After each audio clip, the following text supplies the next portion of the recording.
say, okay, I have a lot of money, but you have no money unless you take profits.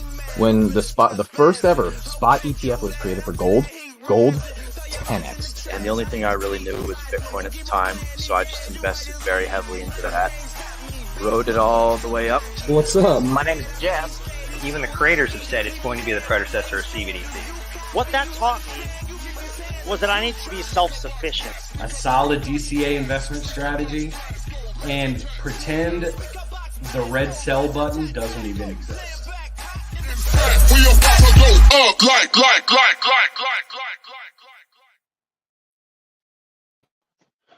All right, here we are. Welcome, D-Gens. How's things going? We are here today with our man, the Chrispyman, Hexfire. He created the Hexfire.com webpage. A lot of very good information there, especially if you're very much into Hex. So, hey, Crispy, how's it going, man? I'm doing great, buddy. Hey, thanks for the invite. Yeah, the site's over there. It's a .io. It's a Hexfire.io. Oh, .io, my bad. No, that's right. I probably say it sometimes by accident too. Good to meet all you guys. Looking forward to a good stream. D-gen out a little bit. Heck yeah, D-genning. That's what we got to do, man. Every single day. So, yeah. Can you go ahead and let us know just kind of how you originally got into crypto, just what interested you, how you found Richard Hart, you know, just the whole story, man. What's going on with Hexfire.io Superman over here? Yeah. So, gosh, some people probably heard my story before on this, but I'll just recap it. You know, for me, I was on like on my fourth career, and it starts back then where I was making some pretty good money, and I was like, well, how come I can't pay my bills, right? I know you guys talk about financial stuff on a regular basis, and I discovered something called the FIRE movement, you know, which is really kind of a collection of ideas and a philosophy of minimizing how much you spend, and you know, having a really high savings rate in order to be financially independent, retire early, which is where the whole FIRE thing comes from. So around that time, I'd known about crypto for a long time, but around 2015, 2016, I started looking deeper into crypto and finally decided it was a lot better to buy Bitcoin once it got up to about $2,000 than it was to buy it at $5, right? like a lot of other people, the adoption curve. And so I end up in 2017 finally pulling the trigger and playing around a little bit with XRP and Bitcoin first, XRP, and then you know, Tezos, you know, early on, and just begin to get my feet wet with crypto. And man, I was freaking genius in 2017. Everything I bought went up, and I was like, man, I can pick them. And of course, by the end of 2017, everything was going down, and boy, could I pick them. So that was my first cycle going through that whole process. And at that time, that's how I discovered Richard Hart, right? Because he was doing self-help streams. I was listening to that, and he was making calls on Bitcoin. He was covering you know, Bitcoin Cash and all this other stuff. And you know, I very much started out as a Bitcoin maxi. My thinking, anyways, at the time. Like a lot of people, when you first get introduced to something, that's how it is. And anyways, I learned over time, you know, about more crypto and began to understand how things spread out and all the rest. And so I went in with what I thought was a pretty strong DCA from 17 all the way into 2020. And along the way, Hex launched. I got in on Hex. Of course, now it would have made a hell of a lot of sense to put everything into Hex, but you know, you don't know what's going to happen. So I hedged my bets with some different stuff, and then, but eventually I became almost 100% convert, you know, into the Hex ecosystem, and yeah, that's how it came about. Oh yeah, and you asked about the website, right? So initially, right, like I spent most of my career in technology, you know, doing things like reports and that type of stuff. The groups that I would run, you know, we do projects like that, you know, a lot of data, a lot of technology stuff, building mobile apps and whatnot. And I wasn't always the hands-on guy, but that's what we were doing. I got into the launch of Hex, I was like, oh, we really could use this, so we could use that. And it was like, man, there's so many people already doing this. Like this is another brilliant thing. Like I'll give you a little tidbit. So when the iPhone came out, right, I was the brilliant guy that said, yeah, I got this phone here. Don't worry, we'll never do our work on this phone. Right? There's no way. Right. So of course I was wrong about that. So I don't know if anybody should. I don't know if anybody should listen to me. But same thing with that. I was like, oh, it's already oversaturated with people, in crypto, and you know, so I didn't jump in and start doing anything. But I needed to track my own stuff, right? So I was copy pasting, downloading, bringing data across. I was like, man, there's got to be a better way than all this. Um, and what really pushed me over the edge to get my hands back on the keyboard and start building stuff was we had this 700 hex change in what we call the hex t-shirt rate, which affects how much yield or how much rewards a particular staker or miner gets. And I was like, man, there's no way we couldn't have known that was coming. Everybody was like, oh, we had no idea this was going to happen. I said, no, there's a way to do this. And that's what I did. So I went out and built, that's why I built the site to start with, is so I could know and see this stuff coming way ahead of time. And that's how I brought it. Oh, so did you start that as kind of like your own sort of research that for yourself to look at and kind of realized, hey, I could just publish this for everybody else to look at as well? Yeah. I started out because I'd used those tools before. The specific tool that I'm using is something called Power BI from Microsoft. I know a lot of people don't like Microsoft. That's fine. But I was able to use that tool. At least initially, it's free. Anybody can download it and bring it onto your computer with a download. And then I figured out I could actually publish it to the world for free, right, within certain guidelines. And so that's how I end up with this Hexfire.io site. It's stuff that I can bring in myself from the blockchain. We're using a variety of tools that other people have built, and then I can push it out there, and like 10,000 people until they shut it off, right? Because maybe too many people could. It's out there, it's free. Anybody in the world can go look at it, and they can go look at the same hex data that I'm looking at. So yeah, That's awesome. That's one of the things about hexagons, pulsicans, pulse hexagons, right? That's the thing that I really love about this community in particular is people like you, right? Who are like, hey, I literally only have this this tool that I'm using to try and help out, right? And you're like, wait a minute, I could just publish this and many other people could use it as well. And so people are always building to help each other, right? It's just I believe, especially like in finding Richard Hart, you originally found him and he was doing like self-help stuff, right? Right. And you connected with that.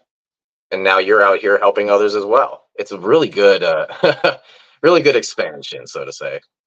Yeah, it's pretty cool because in that that's how the Hex community began, grassroots to start with.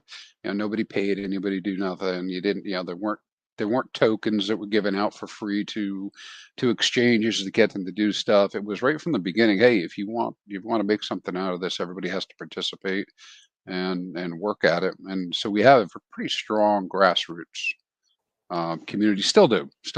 Even though we hear about all the negative stuff that's out there, we have like this really hardcore group of people. I don't know how many people it is. If it's 20,000, 40,000 people, but there's a hardcore group of people. I call them the iceberg, because you don't see them, right? They're not out here talking. They're not on Twitter. They're doing their thing every day. They're following the thesis, and the thesis is kind of anti-degen, right? Because sorry guys, it's kind of like anti-degen because it's kind of like follow the path. Do you believe that there's a problem with the financial institutions that are out there, the banks, the governments? Yes or no? And okay, do you think that do you believe that crypto can hold value? Yes, no, you get past that button, right? What chains can you use? Well, Ethereum was the chosen chain for Hex, and now Pulse chain and Ethereum. But you believe that those are going to retain value and hold value? Okay, you get that far, and then you start looking at what do you do? Well, what's the best? What has been the best strategy? Hands down, buy and hold. What's better than buy and hold? Buy low and hold. What's better than buy low and hold? Mine Hex and get more Hex for free, and to outpace the inflation on the inflation, right? And then just put yourself in a good position over long time frames with delayed gratification, to get get to your goals. And not everybody agrees with that stuff, but the people who do follow that kind of process and they don't, chase the trading and all the rest, they're doing pretty good. The rest of us who messing around with LP and farming and swapping and all this, man, you got all this pressure and stress, and you don't always win, right? But I'll tell you what, my Hex stakes win every day. So I don't even have to think about them. They just do. They just do it. A lot of times, and the website's awesome, right? So the website's great, but a lot of times we can be our own biggest critic, so to speak. So how do you feel about the website? Do you feel like the website's where it needs to be? Do you think, do you need to do a 2.0? Is there anything you need to upgrade? Is there anything you wish you had? What is your own personal view of this thing that you created? Well, it feels like a heckle, but I'll give you the story, right? So I had to pull down like 90% of what I have up there. I mean, that's only a little tiny bit of what's there, because I do get very deep into all the data and whatnot. Number one piece of feedback from people, I got one. The most impressive comment was my site was too aggressive. A woman wrote me and sent me a note and said it was too aggressive for her. She couldn't use it because it just felt too aggressive, too much information. Same with some other too much fire, getting burned. Other people had also given me the feedback, just too hard to understand. Too much is there. Like for Hex, I probably could reduce that site to like 3 arrows, and be like, up and to the right, green, and that's it. I mean, that's about what you need. Maybe classify them. Maybe it's 4 arrows, right? And for the lowest common denominator, that would be fine, right? You just look at that. But yeah, there's a ton more information and stuff. I got like 60 or 70 pages of reports and charts and stuff, and that's why people give me a hard time about, I got a chart for everything, because I got a chicken chart. I got everything. Put it up there. So the public site, though, so I am limited in what I can put out, and because it just at some point it becomes too big, too much information. It's too gate kept by Microsoft, and so I've kept it really tight for that reason. And then I actually have a website that I've been working on with a developer for, I don't know, 3 months, 4 months now, which is really on the verge. I should be meeting tomorrow with the dev, and I was really on the verge of kind of opening that up. And that's going to be a different type of a website. It'll contain this information, this kind of free stuff as well. But to really get to the data analytics and the stuff I really want to do, it requires licensing and stuff from Microsoft. So yeah. So there's a more detailed site that's more like the pro version than regular version, and that's a little tough, right? Because that's why one of the reasons I did try to push so much out for free is I don't want to have to charge, but I also, like, if I want people to get at the other data, without getting into like ton of technical details, I just can't get there from here for free.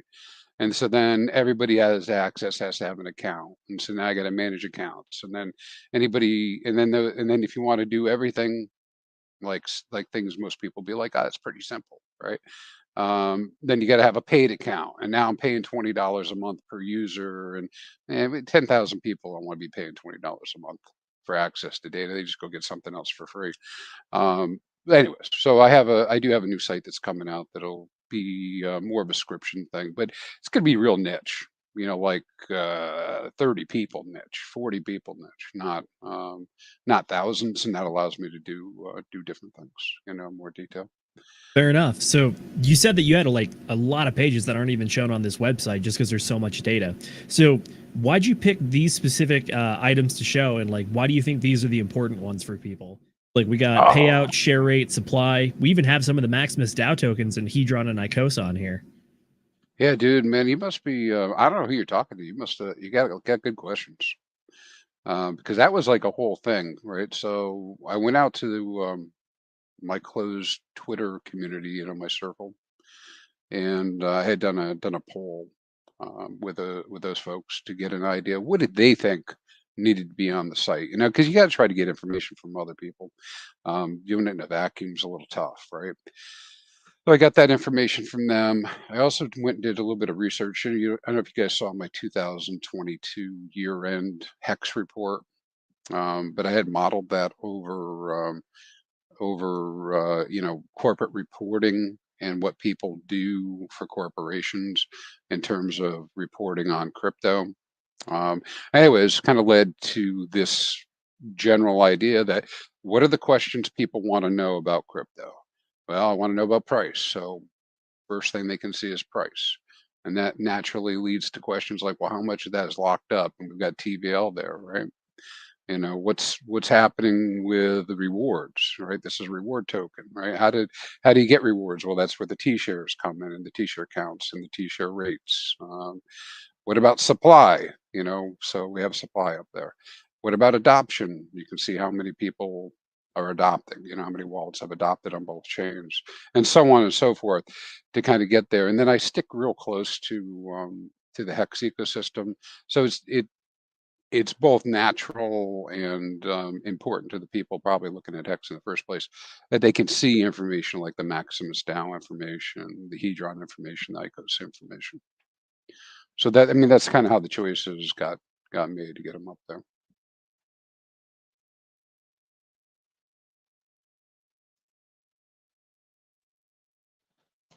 Yeah. So did you have something to follow up with there, Zenith? No, sorry. I thought Will was going to jump in here soon. No, that makes complete sense. I was going to say one of the more interesting tabs that I think that you have is there's a chart for penalty fees for Hex unstaking. And that really just shows you what days people kind of just like FOMO out of their stakes, because you'll just see like a nice little chart and then just these massive spikes in it. So that's an interesting one that I've had fun looking at. Yeah, Zenith, that's pretty cool. I think I like that one too. A lot of times with the data that I've kind of like surfaced, it's been all about the narrative, right, or anti-narrative. So like how that came about is keep hearing from people, everybody's emergency end staking, everybody's getting out, it becomes FUD, right? Well, they go look at it. That's not what's happening. Yeah, there's stuff going on, but that's not what's going on. What's happening is kind of like a normal run-of-the-mill type of a thing. You know, like we do have people who, you know, who emergency end stake and get out, but it's not any more than normal. I mean, it just is. I mean, we've got like for example, we see penalties. I don't wake me up for a penalty day unless it's over 10 million, because it's like on average it's 4 million a day anyways, right? So if we have 4 million today, it's not like a big deal. That's fair. I've been personally a big fan of the Maximus DAO folks, specifically before Pulse Chain came out, just because I've been doing a little bit of like napkin math and looking at some of the gas fees for unstaking. And it was like, if we're actually at the top of the bull market, trying to unstake Hex, or even on some days where you don't have a massive stake and it's just kind of busy, it's just really eats into your profits, honestly. But then Maximus DAO solved that with the Maxi token and then also all their other perpetuals. But I mean, I hate to say it, I like what they do a lot, but Pulse Chain kind of invalidates some of that just because the gas fees on Pulse Chain are so much lower. Yeah. Well, yeah, there's a lot of observations there though too, but right, what if we end up in a very similar situation 4 years? I mean, 4 years ago, almost 4 years ago, when I was doing my first stakes, it was a penny, half a penny to do a stake, right? It's hundreds of times more now, you know. And so could that happen on Pulse Chain? Yeah, it could happen on Pulse Chain. Am I saying it's happening? No, I'm just saying it could happen, right? You could see things like that. Now the difference is that we would think that Pulse Chain would adjust itself probably to be more supportive to that, but maybe it's going to be out of control. You know, Richard's talked more than once about, you know, the possibility of needing to split off to another chain someday in the future if this one fills up. Kind of like when you had too many customers at the Dunkin' Donuts where I live, man, they open one up across the street, right? So you can get it both. It is always funny to see the the multiple Yeah. places on the same block. I mean, just on some Yeah. quick napkin math, if Pulse actually hits that mythical 1 penny, then based on just an average gas fee of like 3,000 to 10,000 Pulse, you're talking about $30 to $100 just for a single swap, let alone an actual unstake. Yeah. So it could be very similar in that way.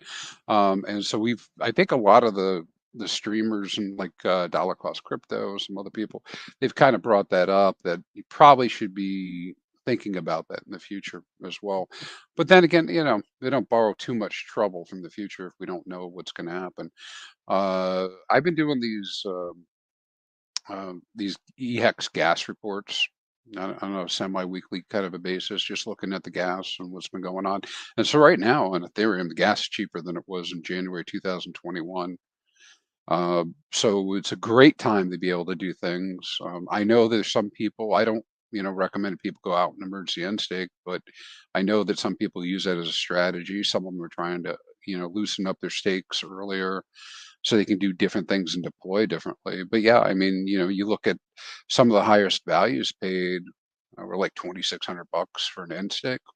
And that was at the top. And so if you think that Ethereum could do a 3x, well, then you probably guess that, it's going to be $10,000, $12,000 to end a stake, for some of those stakes.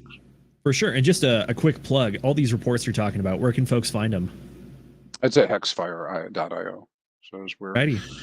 well, and probably more importantly, probably just go to the YouTube Hexfire.io YouTube, and I report on this stuff pretty regularly for that reason. But other things could happen on Ethereum, right? I mean, if it's going to be super expensive forever, then perhaps Vitalik and company is going to do something to change it. I don't know. Right. I was going to say, in addition to your hexfire.io and your YouTube channel, you also have a Patreon. Would you mind shouting that out real quick and kind of sort of describe the differences? I'm reading through your membership tiers here a little bit, but can you kind of explain that for the folks at home? Yeah, I probably some of that's me trying to experiment. I do have a Patreon up there at Hexfire Patreon. Yeah, I have a good core of 20-30 supporters that have been supporting throughout the last year. Again, help defray some of the costs from the site and everything, because over time I've kind of built data into it and process into it and whatnot. So what I try to do is offer better and more information to those folks, and sometimes looks in advance access to different chart sets and that type of stuff. Like for instance, I'll post up the gas reports so somebody could page through them rather than go to watch a video and try to capture it that way. This way they can get like a PDF of it and look at that information. And so this is something. Is this something similar to what you were talking about with this crazy cool website that Microsoft wanted you to allow you to have? Yeah, it's a precursor to that, because I think with the Patreon, Patreon of course has its own little, challenges and whatnot. But yeah, I see it as kind of a precursor to getting to that. And believe it or not, this was like a big decision whether I wanted to do a Patreon at all. Notoriously, I don't know if you guys have a donation account for the channel. Notoriously, people don't donate anything. So you put up as many addresses as you want, you're not going to get donations, right? And so then you said, well, you wanted to do it. Yeah, I wanted to do it, so it's on me that I did it. Okay. And so I'm spending, not complaining about it. I'm spending, $2,000, $2,500 a year just to keep it up and running to start with, right? And not to mention my time, which this is nearly a 7-figure website at this point, right? And so, I mean, if I was charging myself for it, I'd charge myself $1 million. So it's a lot of data, and it's hard because people don't understand that. I mean, just in general, it would be, you wouldn't look at GoPulse and be like, God damn, that's like a $2 million website. Maybe it's 5 million. You wouldn't look at it that way. You're like, hey, where's my free stuff, right? So, it's a little offbeat sometimes with that stuff. Anyways, I had to make the decision whether I was even going to do a Patreon. So I got a lot of feedback from my network first to see, hey, what do you guys think about this? Because I am leaning heavy into free, right? Like I don't want to make it so that people who are just coming in can't access information. I think information is power. Yeah. There's something to be said about free, and I don't want to trail off too far in this idea, but there's a multitude of ways that people can pay for things. They can pay with their attention, like it's similar to what Sami says all the time. It's like you pay with your friendship, you pay with your subscribing, hit the belly button, all that crap. Like My fluffy people don't stuff. necessarily have to pay with money. Like they can give their value, their whatever to you via views or like commenting or analytics or something to that extent. So it's like all that stuff helps. And money helps too, because money pays for the site, like you were saying. But that's all I really wanted to add there on that. Nate, it sounded No, like yeah. Nate, it sounded like you had something there. Yeah, no, I just simply actually wanted to ask about, are you going to be creating a Pulsefire, anything like that, coming soon? Well, I have that domain, but for the moment, I have not gone off and done something specific like this for Pulse Chain. I mean, I guess I have some of the data coming in. I've worked on bringing in a lot of the data having to do with Hex and being able to build things like Mayer multiples, things like the charts you might see on Bitcoin, for instance, those types of things. So I have that. But as far as I've really gone with publishing Pulse Chain data is just the ability to select between Ethereum and Pulse Chain for Hex at the moment. But yeah, I mean, there's a lot of things that could be done.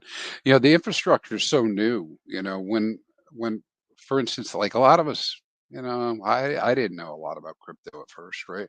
And so 4 years ago, it would have been impossible for us to get information on trades and whatnot unless you were a dev, and you really needed to know a lot, right? And now all these tools have been layered in. So like on Ethereum's chain, you can go pull this information and whatnot. And now on Pulse Chain, we're a little bit further ahead than maybe where we started on Ethereum, but we're still got some gaps. Like if you truly want to know what's happening, when I say what's happening, guys, I don't mean like you go look at one transaction. I mean, you want to go look at all your wallets and see what the hell's going on and what your position is. It takes something like Go Pulse to do it. Like there's a lot of code in the background. There's a lot of things going on. But yeah. Yeah, you got to kind of consolidate it all into like being able to look through, one spot with all the data and information there rather than have to go here, there, and everywhere else and type in all your passwords and all that as well. So no, it's really awesome. The thing that I would say is unique about you is that you are very involved in the on-chain data. And this stuff, I would almost want to call it like a flashlight in the darkness, right? Because you're talking about how sometimes people are fudding things, emergency end staking going everywhere, and then you go and look at the data, and it's like, well, it's not really what's actually going on. And as far as you said, that you just taught yourself. So, I mean, what was that journey all about? That sounds like a heck of a thing, at least in my in my mind. That's a lot of how to interpret these charts. So how did you teach yourself all that? Yeah. Well, I'm sure you guys have, if you've been involved in Hex at all, you use the Hex website. I mean, a lot of us, you get in there first time, you start seeing these terms, you don't know what the hell they mean, like like for instance, when somebody's going to go do a new stake, what is effective Hex, and and well, what does that mean, and inflation and 369, where's this all come in? So luckily for me, I have a little bit of background in technical. All right, so I can read the contract and kind of get it. I mean, I wouldn't tell you I'm a contract reviewer. I'm not that good, but I was able, and the Hex contract's built in such a way that it's clearly annotated, so you can go in there along with the, with our with the layman's guide, and it's really clear how the system's supposed to work and how everything's calculated with the calculations. So that got me a long ways towards learning that. But I suppose I brought a lot of a lot of knowledge from my previous experience. 15, 20 years of doing other stuff with it. I'm just a data guy. Like my spreadsheets are like insane kind of spreadsheets, that kind of stuff. So yeah. Yeah, And I'm not I'm sorry. You go ahead. I was just going to ask you. So I'm assuming everybody here is aware of Hex and been involved in Hex. You guys are all okay. So Yes, except for Josh over there. Well, no, I mean, I'm just, I'm coin agnostic. I'm not, 100% Hex or anything. I mean, I have staked Hex right now, but I'm coin agnostic. I don't have loyalties to one coin over another coin. I pick what's best for my portfolio. So, hey, Will, what's your portfolio look like? Well, not to dox my bags or anything, but 100%. nice. Nah, I'm just playing. I am very, very heavily invested into the Richard Hart ecosystem, though. I'm quite fond of all of the products that he has made, whether it's Sci-Vive or all the streams that he does, or Hex, Pulse Chain, Pulse X, all that stuff. Very fond of all the things that he's doing. So, very heavily invested in all that. Nice. Yeah. I've made the comment more than once. I would be all in Hex myself if it wasn't for Pulse Chain, right? So, I mean, it caused me to do some things like sacrifice, which I wouldn't normally have done, and wouldn't have gotten in deep with this stuff. I mean, I probably, I'm still 99% Richard Hart products, but I would have been probably just 99% Hex, otherwise. Pulse Chain has definitely been a big game changer, I think. I did have a question for you. How do you feel on the E-Hex versus P-Hex thing? Do you lean more to one side? What do you think? All hexes must die, right? Yeah, they're working together, but one can be a little bit stronger. Oh yeah, dude. So I spend a lot of time on that. I don't think I've heard anybody say it the way that I say it. But listen, under the current conditions, right? It makes sense that E-Hex is at a discount, or Hex is at a premium, depending on which way you want to look at it. And why does it make sense for that? I have more users on the Hex side. I have more activity on the Hex side. I have more opportunity on the Hex side. It's cheaper on the Hex side. And so it makes perfect sense to me that we would have a difference in value, right? Now, does that mean that's how it's always going to be? Nah, we could turn around, like a year from now, everybody would be like, who would have ever thought E-Hex is going to be twice the price of P-Hex? What's going on with this, and why is that the case? Well, listen, guys, there's only so much on the market, and if somebody gets a wild hair and they buy it, it's just gone, and the price goes up. It doesn't care about your feelings, right? So just like if a whole bunch of people, like they did, sell it, it's going to go down in price, and they don't care about your feelings, right? So this guy who came out of the woodwork recently, Alex, I don't know his motives. I don't know nothing about that exactly, other than what he said. Well, he put $2 million or $1.4 million in, and now we have a much higher price. So it doesn't take a whole lot more to do that, to see it go up even further. But it's so tied with Pulse and the liquidity. Hart's Law comes into effect, and it would be an awful lot for it to ever overcome Hex, but it could happen, So yeah, I didn't like the idea that so many people were like, it's dead, but I can understand their sentiment, and I can even understand the idea that from their perspective, the quote unquote saving people on by going to Pulse Hex is the better deal, right? I get why that could be the case, but it's like percentages of chances of things are going to happen a certain way. Definitely. And then I guess just as a quick thing for the layman, like Hart's Law talks about how because a lot of cryptos have that liquidity pairing, they all move kind of in conjunction together. Maybe not equally, but definitely proportionally. I think this is something that people didn't really understand or take into consideration when they were doing the great E-Hex versus P-Hex debate, when they really just fudded the hell out of E-Hex and it dropped everything. And some people were surprised as why both dropped, because obviously everything in this pool is tied together. I think one of the things that we've seen for sure is even in the movements of individual coins, everything on the Pulse Chain side and even E-Hex, they all very much move in conjunction. Definitely they have different amounts that they move, but everything is definitely tied together. I would argue that well over half of the people that have, I don't know the exact data on this, I'm just going off of a gut feel, well over half of the people that have Hex or PHEX, excuse me, or Pulse Chain have all of the tokens to some degree, like myself included. Everything's pretty spread out. But I think another thing you talked about earlier was the idea of more people in one of the networks definitely increases the value of it. That's Metcalfe's law, which is that it's proportional at basically an exponent, maybe not exponential, but parabolic amount. That is, the more people you have, the more value the coins have. So it's a question of, do we have more people on EHEX side or PHEX side?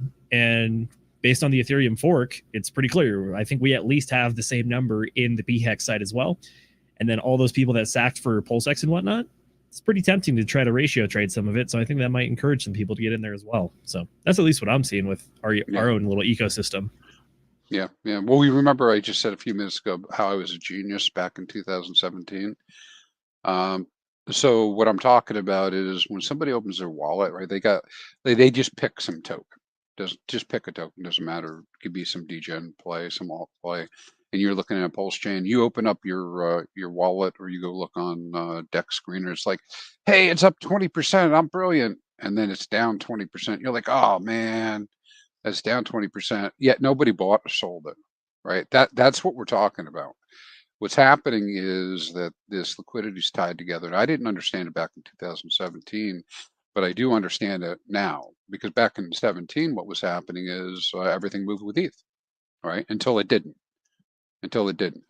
And when it didn't was when people were getting out and they sold it down. And so we're gonna see a lot of the same types of activities. You look at all your portfolio, you're like, I'm a genius, everything's going up. Well, yeah, something went up, right? So, and they all went with it. And usually that's one of the bigger caps, like Pulse or PulseX or something. You know, even Hex, you see everything kind of bounce up with it. Now, here's a tidbit of information for you. I'll give you guys a trivia question, right? So I've been pulling all of the transactions on Hex today, which is multiple like millions of transactions for both chains. What do you think since launch? What do you think the number of transactions difference is between EHEX and Hex since launch? What do you think the difference is? Just in a number, give me a range or something. I guess 10x, 10 times more transactions on Pulse Chain. And this is everything all combined, from staking to swapping to any Hex transaction. I'm gonna say 100x in favor of Pulse. I'm going lower. Yeah. I'm going about 2 to 3x. Yeah, so it's somewhere right in the, well, it's not quite 100x, and it's not necessarily as low as 10x, but I go look at those transactions in just the few months we've been up and running, almost 1 million more transactions on the Hex side than EHEX. 1 million. Do you mean as like 1 million as a percentage, or just like the raw number, 1 million like more? the number. Okay, so how many? The other question is that how many base do we have? So if we're at 1 million more, what's that? What are we more than? The difference is roughly, I'm just give you rough off the top numbers because I don't have it up on the screen. It's like 6.9 million total for Pulse Chain now, and somewhere around 5.9 million for Hex or for EHEX. Good. I mean, we probably overshot that. It's like 20%. Yeah. Well, you'd have to measure the specific time frame or whatever, to actually see what that difference is. But man, can you imagine? Like, you couldn't do that many transactions by hand in your entire life, right? And then we got the bots up and running. Of course, there's the army of bots, right? You got the bots up and running, doing their thing, but you have also people doing real transactions too. Not just ARBs, and but it's incredible the amount of volume, right? And if my economics, memories come back properly, right? That adds into the velocity of money, right? Which also has a network effect, right? Like Nate was saying a few minutes ago. Velocity of money is huge. I think another cool stat for Pulse Chain is that we've already burned like 2.25% of the PulseX supply just on transactions over there. So there's clearly a lot going on. And that's all just V1, right? That's not, nothing's going, there is no burning with V2. This is all people doing like V1 farming transactions. Or is this all, every transaction? I don't Yeah, it's understand PulseX very every well. transaction on PulseX, you do burn a little bit more. So yeah, Ah, so basically just all transactions in general. okay. V1's just incentive token then. I'm pretty lost when it comes down to specifics. I stick in Yeah, the that's meme that frame was the zone. LP issue that we had originally when we launched PulseX, where you were supposed to get the incentive token, but then also what was it? You're supposed to get a fee. You're supposed to get a little bit of the PulseX that's burned, right, as the fee, but that was not working. And so then they had to Yeah. make the V2 to basically separate it all. And it's like, oh, okay, fine. While we're Yeah. on the topic of volume and transactions, Crispy, I want to ask you: do you have any thoughts on Zen and their proof of participation idea? I'm not sure what you mean by proof of participation idea. So Zen tries to advertise that they are proof of participation. So what that means is basically there's not really a huge monetary cost to get into to mint or stake Zen, other than you have to pay a gas fee for it, and then you have X amount of days that you can mint up to. One of the things that people were seeing on the Ethereum network was that because Zen was effectively quote unquote free to mint for a while, that it just the amount of calculations that were going on in the blockchain was just going up and up, and that was driving gas prices. Yeah. Yeah. I don't, I have a couple thoughts on that. So first off, I did a little bit of Zen minting. You know, I just used my standard approach. I'm one of these, you know, I don't like putting in more than a couple $100 into things in the first place to even start with. And but I did pretty well with Zen initially because I was one of those weirdos that said, "Hey, I'm going to just do a 1 day," you know. And so I did a 1 day mint and came back with $600 the next day. So, well, I better sell that. Right. And so I've been in profit on that ever since because, you know, but it's not like, you know, FU money, right? $600. And I financed Definitely. what I did with it. But I also used it as originally advertised as a learning experience with some of my adult children, got them all, you know, hardware wallets, and we all went and figured out how to do something really cheap on the blockchain and take responsibility for keys and all that kind of stuff. So I did that, and that was cool. Uh, I really am so far away from whatever's going on in the Zen, you know, area that I can't even really comment on it, except that I know that I don't want to participate too much in the area. I'm going to focus kind of closer to home, which is for me the RH products, and that's what I'm doing. But there's been some interesting stuff that's happened with Zen. I mean, you got the fact that it's on the multiple chains. You have the fact that we have this, you know, this future chain, which maybe there's a white paper out now on. I think I had seen that posted somewhere.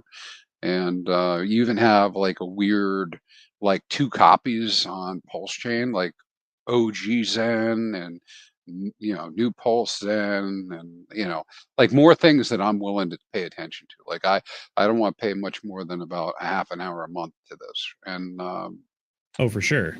yeah, and I'm not telling anybody to go out and participate. So I'd be but I just like bringing this topic up as a bit of a thought experiment because I think the idea of proof of participation opens up the door in a game theory idea to possibly an attack vector on blockchains that you don't like. Because the idea theoretically is that it could potentially turn into something that's like a DDoS attack, whereas you were trying to create so many transactions for as little cost as possible, and you're just using the hopes of people to try to make a little bit of profit off of it to help incentivize them to get in to help attack the blockchain even more. So 100%. It's something interesting to think about, which is that theoretically you could create a product on someone else's blockchain as just a direct attempt to try and hurt gas fees or something. Well, that's actually what happened, right? But this is DeFi, right? And so DeFi's got to be resilient enough over time, right, to be able to adjust this kind of stuff, because otherwise, what are we doing in the first place? So you could be upset that somebody went and did that. I was upset that it went. In fact, I had like a 2-hour rant on Pulse Chain one night because I got so upset about it. But the but I mean, if somebody can do it, they will do it, right? I mean, that's kind of what happens with that. But this the whole Zen thing just proves another thing. Well, when would other than everybody losing their money from doing the paying the gas for it, right? When do they recoup? When do they get a profit? How do they get a profit? Well, somebody's going to have to put up real money and give it to all these people, and that ain't going to happen probably. So what's the other way that that's going to happen? Because now there could be some game dynamics with a new chain or something I don't know yet about. And there's certainly been like launch after launch after launch of things, right? And I haven't kept an eye on any of that stuff. But the other way is just having residual locked liquidity paired with other things that go up that allow you Hart's Law. Yeah, Hart's Law allow you to drain ETH forever just because there's some incremental amount of ETH that's there. And perhaps for the people that stay involved, that'll be at a profit, But I only know of very few people who have said to me that they made money with Zen. But maybe there's a lot of them. I don't know. I made a grand total of $15 on it. I 2x'd my money. You 2x'd it. I'm not even lying with that. Yeah. I don't know what his so I don't know Jack.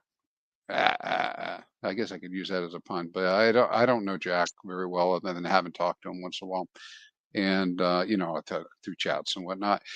But I was wondering if maybe he's trying to make the world's lowest priced stable coin ever. Because something goes to the lowest digit, the lowest decimal. What if it just stayed there? Right. Talking about how many zeros can we attach on the front of this before the computer just stops recognizing it? Yeah, because you get down to 18, I think, right? I think it's 18 on that one. Maybe you check it. But I mean, but once it's stable, right? It's true. See, here's one thing that one thing that I was actually looking at is when it comes to Zen, I almost want to thank them a little bit for the little attack they made during launch, Pulse Chain launch, because what they did, or what Zen did there, launched Pulse Chain with active users, or at least activity going on, over Binance. There was only Ethereum that standing at number 1, and then there was Pulse Chain, and that right there put a lot of eyes on Pulse Chain, especially when it launched right there. I don't know. I almost want to, tinfoil hat on, right? Say that maybe Jack was working with Richard on this, perhaps, but I don't know. I'll just leave that for speculation. I've heard that conspiracy before, yeah. But shoot, I don't know, man. All I know is what I can control and do. So. All right, I'm going to sort of pivot the conversation, but first we're going to take a midstream pause and plug the channel a little bit. So if you guys are watching and you guys haven't subscribed yet, make sure you guys hit that like button. Make sure you guys subscribe to the channel. Check down in the description, join our Telegram link, and also make sure you guys are checking out Hexfire.io.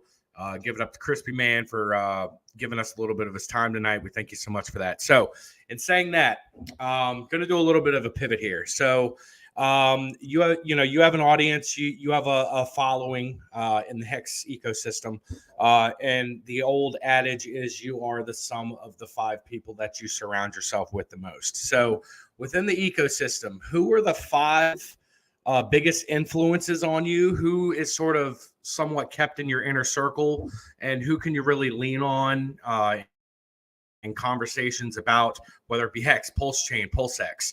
Who would be, and you don't have to name all 5 if you don't want to. If you just want to name one, you can do that too. But who would be in that category for you? Oh man, that's a tough one, boy. Oh, there's a lot there. Well, good thing you said it in crypto, because I would have had to say my wife and my dog, but I'm not sure that would have been great for the conversation. Though I do find myself outside the backyard every once in a while looking for a bush. Let's see. Well, if we're talking crypto, I would say number one right now is probably Axis Alive. I've been learning a ton working with him hand in hand.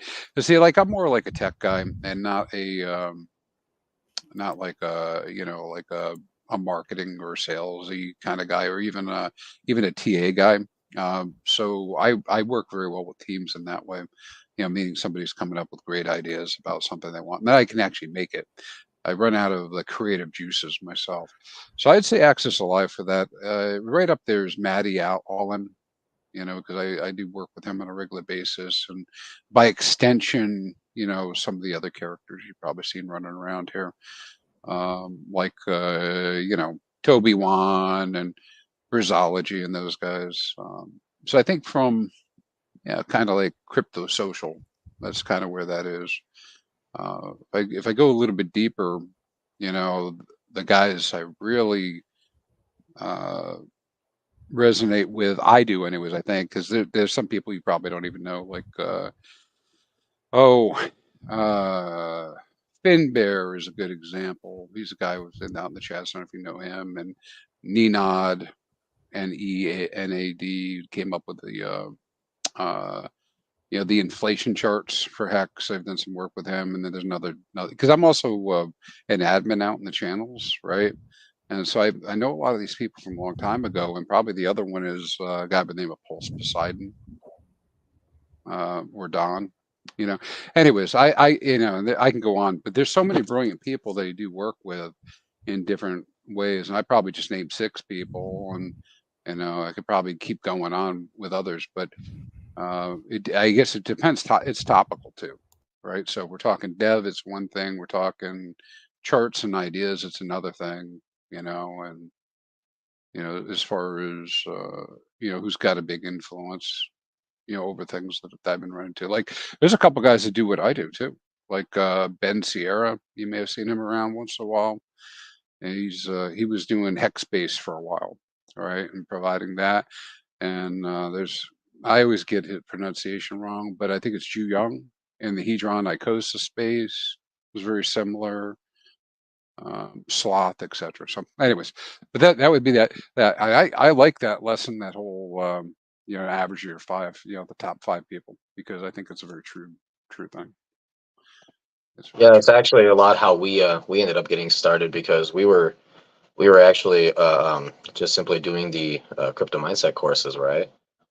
And this was during Pulse launch, and a lot of people were trying to figure out exactly what to do. A lot of more newer people, and kind of our group here was just constantly on the chats, just going crazy, trying to help people out. And we happened to just kind of notice each other while we're doing that. We just started talking back and forth, and yeah, now we're here. We're doing the DGen Roundtable, and there's a lot of things, like, especially like, you need to get into the Telegram, by the way, everybody watching, if you're not in there already, because there's a lot of information flying around that we all are constantly keeping our finger on the pulse with.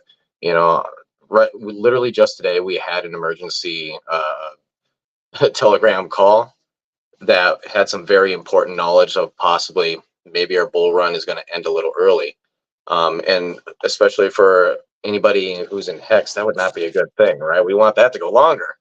So I do fully believe that you want to have those, like, top 5, maybe like top 10 people just constantly around you, always shooting new ideas around anything you learn, right? And it ultimately does really truly make you better.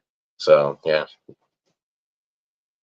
Yeah, I got a little bit of a follow-up to my question too. So how much of your life is Chrispyman, Hex, and then how much is, the husband that hangs out in the backyard with the wife and the dog, and what's important in life? What do you prioritize? Can you speak on that a little bit? Oh, damn, man, if we're going deep, let me tell you all my things. My wife will tell you that I'm 99% crypto, which I probably am. And I get up in the morning, sit down, start working, go to bed at 2 in the morning, and finish. That's not the balance I really want. I got to rebalance that. In fact, I was doing my affirmation list in my head today, thinking about the list I need to make about the things that are important to me.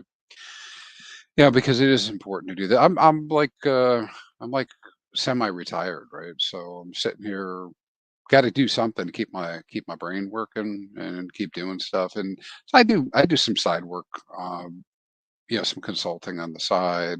I got the website and whatnot, but things I'm super interested in besides my wife and my dog. I've got my kids and grandkids and all that, but I have yeah, I like mountain biking. That's one of my things I want to do more of, that type of stuff. Yeah, kind of hanging around and do that. But, This is a good thing for people to focus on, is like your entire the entirety of exist. And I might get a little bit philosophical here, but people need like a purpose in life. People need things to do.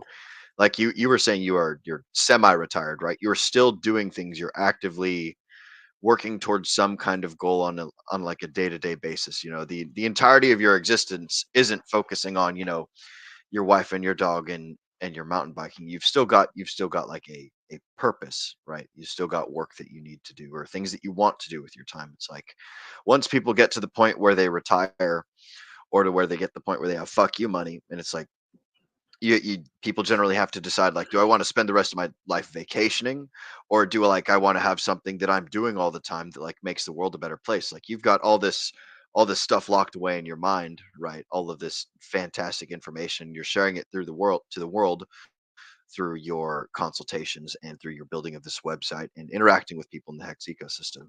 And I think that's something that a lot of people need to think about, is like, hey, what am I going to do with my time once I get fuck you money, right? What is going to be the purpose of my existence?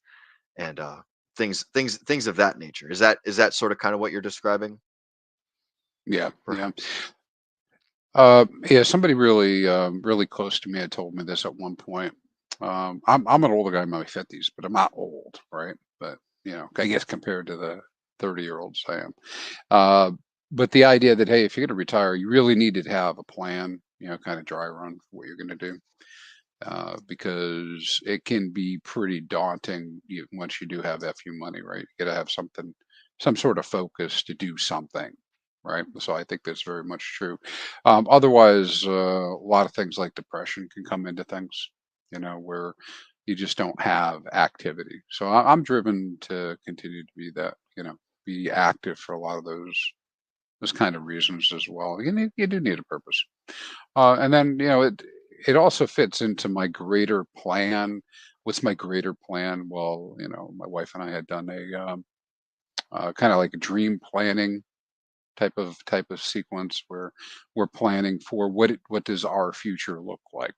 What do we want to do, and how do we want to do it? And able to boil that down into affirmations about, I'm interested in being able to take care of my family. I want to be able to take care of my friends. I want to be able to support and take care of my community, which of course crypto is an extension of, right? Mhm. So kind of like my tenants. I'm also a big Dave Ramsey follower. I know a lot of people don't like Hell this guy, yeah. right? But so I almost feel like I could just run his show, though I don't think he would approve of my crypto, right? But I can quote all that stuff. But one of the books he came out with, which is really cool, is okay. So after you get to that point, and I forget what the name of it is. It's I get the title later, but it's the one that talks about how to balance and point your wealth after you accrue it, and using a percentage basis to do so. Like how much you're going to give versus spend versus save. Because honestly, guys, man, I know we all would like a more, right? That's kind of what we think. Um, but most people don't need more. We get to a point where they just don't need more. I mean, if you've got enough value, and you got all your stuff paid for, and you're able to take care of your family, you need 3 million more, you need 6 million more, you need 10 million more. I don't know, if you're buying jets and shit, sure, I guess, but most people, they're just like, I'm gonna live my life. So what's your life look like? And what do those numbers need to look like? And you could actually do some pretty cool planning. Like, I mean, I know there's people who disagree with this, but perhaps what you have is enough. And like you were making the observation earlier, Will, maybe it's not all just about money. Well, I would say that you're absolutely right. People only need like a set amount of money to live, and different people in life are going to have different goals that they wish to accomplish. And a lot of these goals require money. Like you were talking about the website, it costs $2,500 a year or something. I don't remember. I think that was the Yeah, number. I yeah, don't remember the you caught it. You caught it. yeah. Yeah, So like $2,500 a year for this website, right? Now let's say you have like another idea for a website. And it's like, okay, this is another $2,500. And let's say you have 10 ideas for websites, or you want to hire 50 people to all like brainstorm like these crazy ideas. Like your goals can change as you shift through time. And this is something that people again need to think about, is like, how much money do I need to accomplish the goals that is like going to be the purpose of my existence? Like, what is the impact that I'm going to make on the world, right? If my impact is mostly going to focus on my survival and the survival of the people that like depend on me to bring in the resources for them, like, what do I need to do that? Like, what's that cap? Let me look at those numbers. And then there's also people who are like, okay, well, perhaps I want to make ends meet for myself, but then also like, let's say I want to like, build the next great pyramid of Giza or whatever. That's going to cost some money or something, right?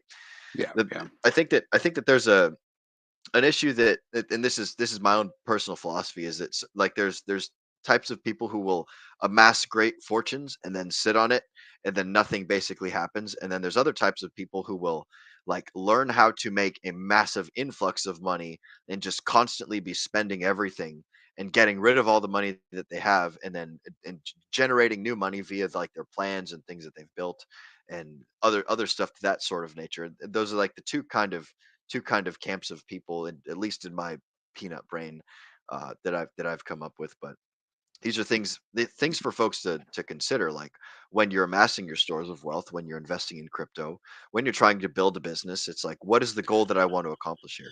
Do I want to create a grain silo that will take me through the winter, that is like my life?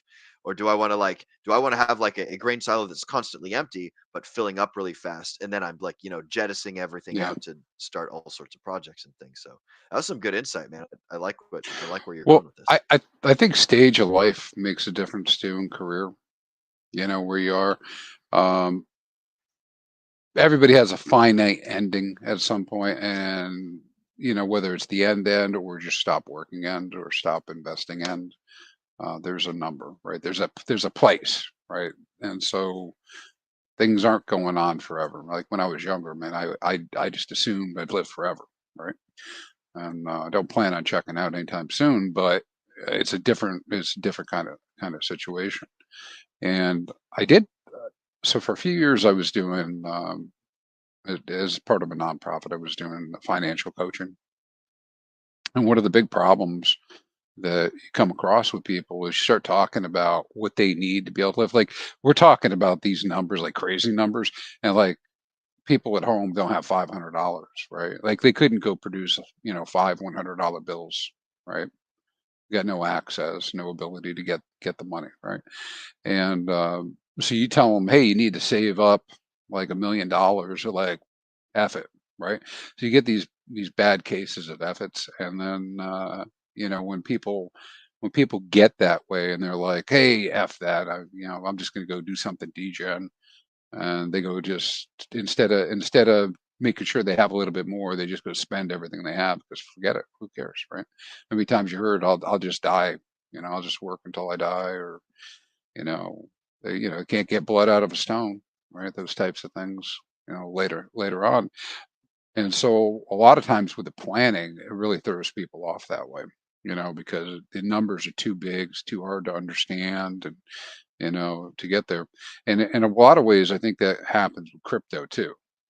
Like, okay, on the one hand, I'm here for the 10,000x. On the other hand, I'm here for the 2x, and so I make my plans accordingly, with the whole range of possible outcomes, because I think that particularly with Hex, right? Bring it back to Hex. I think particularly with Hex, I have the opportunity to have created a very strong, ladder that pays me immutably every day. I know. And, True. so, One of the studies that I like to show people when they talk about this stuff is Princeton did a study back in 2010 where they tried to analyze people's lives and happiness and financial income, and they realized that basically once you get past 100K, you really don't get any increase in like joy or happiness in your life. You pretty much have enough of what you need to do what you want. But I think there's definitely levels to it, like you were talking about, which is that you got to start living, and then if you're a certain type of person, you're going to start thinking about the future even when you pass on. One of a famous quote that I like to frustrate some people with eventually is that as a man, you can only do 3 things to outlive your own death. And that's plant a tree, write a book, and have a son. So you just got to game plan for what you want. Like you were talking about earlier, once you retire, you got to maintain a certain level of lifestyle if you want, and just not let it get inflated. Everyone's going to have that different number, but financial planning is really the name of the game up to that point. After that, it's projects you want to build and change that you want to be in the world. yeah, Well, something I'm going to kind of disagree with you a little bit, Zenith, and perhaps I'm getting a little bit too pedantic or semantic or whatever. But when people talk about happiness as like an end state goal, it's like that's not really real. I personally, I don't think that happiness as an end state goal is really something to try and pursue. Maybe contentment, or maybe like like a sense of resolution, or I don't know, something in that field. But like happiness is something that comes and goes, right? It's these little chemicals that get released in our brain, and it's like, oh, I'll feel happy for 5 minutes and I'll feel sad for 5 minutes, or we'll ride this little roller coaster all throughout life. And there's no final, like, you've made it and now it's good forever. It's like, nah, dude, you're gonna get these good feelings, you're gonna get these bad feelings, and you have to kind of look at it almost objectively to see, like, hey, does the sum total of like the I don't know, worth of existence perhaps is am I achieving the things that I need to achieve, or am I disappointing myself?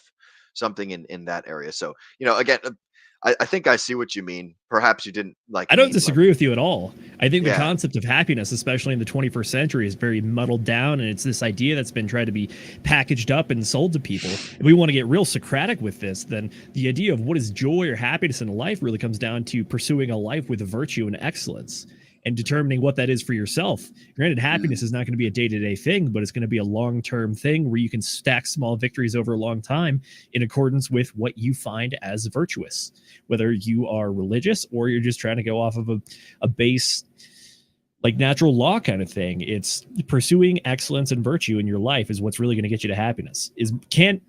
Money is a tool. That's all it really is. That's all we come back to with all this stuff, is that money is an expression of different things. When you talk about gold, it's an expression of human effort in a specific place that dug up a material that we can now exchange. You're talking about fiat money. It's just an expression of this very fleeting and temporary determination of value. And then if we're talking about like something like Bitcoin or crypto, it's really just an expression of energy in the form of a blockchain and encryption. These are all just tools that you have to use at your disposal, And once you, like I was trying to say earlier, once you get to a certain amount of quote unquote income, yeah, your like very small like dopamine hit in your brain is not going to increase at all, or at least you're not going to be worried or as fearful. So you're not going to get as much of those like Pavlov responses, or just the fight or flight of, oh crap, I'm going to go bankrupt. You can actually kind of get that next level of enlightenment, or the hierarchy pyramid, so to speak. And I think it's also important to keep in mind that you're right. Money is a tool, and that tool should be used towards the greater mission in your life. But when the goal becomes the tool, that's when people are going to get disappointed. As long as it's a tool to further the mission that you have in your life, then that's fine. Use it as a tool should be used. But yeah, I mean, if that's the only exclusive goal and there's no mission behind it, and the mission is to obtain the tool, that's I see exactly what Will's saying. I think that a lot of people will just end up being disappointed in the long run, or they may not truly, they might get to the finish line and say, what was all this about? Really didn't do anything for me. On the topic of money as tools, so many other things are tools as well. Like in the current the current 21st century or 2023 economy, attention is even its own tool in and of itself. Clout or followership is even another one where it's saying, I have so much backing behind me, therefore it has some sort of value that is usable by other people or myself to do something. So, and then at the same time, when we talk about tools, it is also important to remember that tools are amoral. You can think certain things are designed for certain purposes, and more or less of those things that they're designed for can be used well or poorly, or for good or for evil. But at the end of the day, it's all the human element. You got to figure out what you're doing and understand your morality behind it. So you can either use money to build charities and houses, or you can build bombs, or many other things. You just got to pick. I got one final thing, and this isn't really incredibly useful, but these are just some numbers that I think about from time to time. Is a human being on average lives to about 30,000 days, which is something close to about 80 years old, if you're lucky. If you're just a random, general Western culture person, you're going to live to be about 30,000 days old, right? And then I was thinking about, like, oh snap, hex stakes, 5,555. That's like 1/6. That's 1/6 of my life. All these hex stakes or whatever that I got Quattro Cincoed out. And so it's just like, oh, that's pretty nifty. I've delayed gratification for 1/6 of my life at the very least, and presupposing that this is going to be like a successful cryptocurrency coin endeavor, product, service, whatever, moving on into the future. That was just an interesting little number there. But Nate, you got something here in the private chat. Why don't you go ahead, buddy? That's correct. So, actually bringing it back around to Hex and all that, right? You had mentioned, Crispy, that you were struggling to pay your bills. Perhaps you didn't really know too well into the financial system, like how to actually like make money. So could you kind of talk about your journey on that? How is it? Because obviously you found crypto and you found that that was the way to go, and then you found Richard Hart, then Hex, and it was like all up from there. But what did you do to learn how to properly keep that money? So that way it's not like, oh, even though I'm 100xing here or 10,000xing, right? I still can't keep the money. So what did you do to try and learn about how to how to keep that money? Yeah, sure. I think I mentioned the Dave Ramsey organization here a couple minutes ago, and so in large part, that put me on a really great track, and then I moved into offering my time as a financial coach, and so what that turned into was having this strong affinity to having a budget, working to the budget, not paying debt, not paying the 20-30% on top of what I already borrowed, and and just basically getting that that expense footprint down.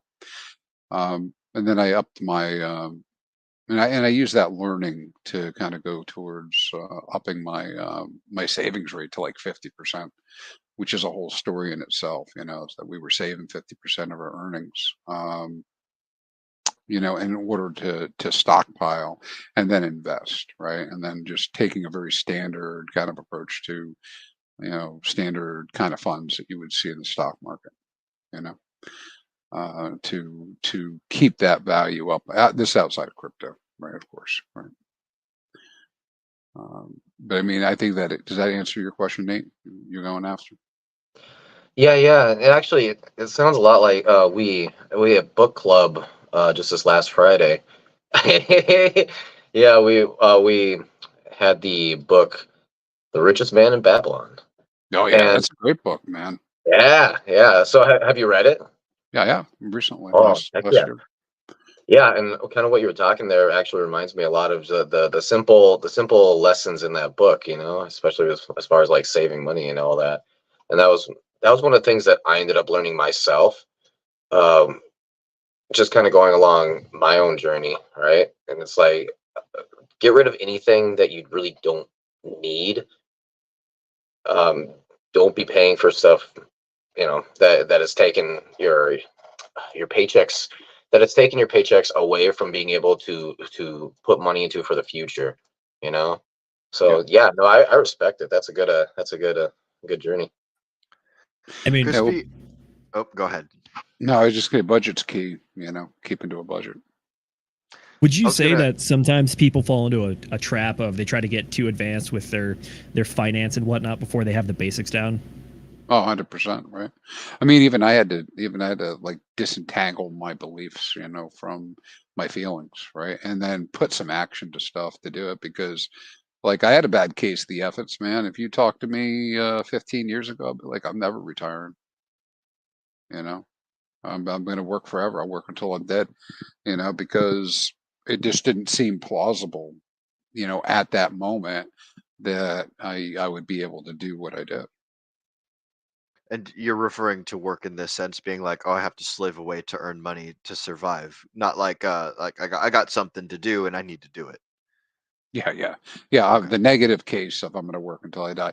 I'm probably going to work until I die anyways, because I think what my observation has been, like we were talking about earlier, any of the folks that I know that stop doing anything, yeah, they don't have much purpose, right? No purpose, usually, not a good thing.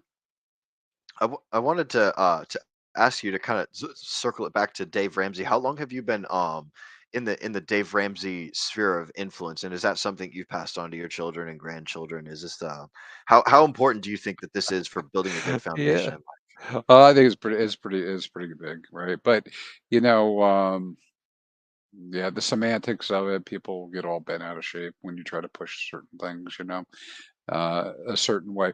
But I was the kind, I've since 2014 for me, but I was the guy who at Christmas time bought, 40 books and handed them out to people, right? So nobody nobody wanted to see the books anymore. I don't send me any more, don't send me any more books. And I would actually I probably I I was careful about it where in my career, but I would even bring a case of books to work, and throw them around.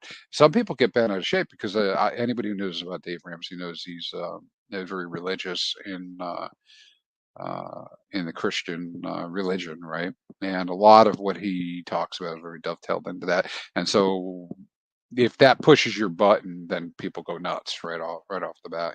That's a negative thing for some people. But if you can look past that or embrace that, whichever your inclination is, there's some really good lessons in there, just like the richest man from Babylon. About the types of approaches to things. Because and you mentioned this a moment ago, Zenith.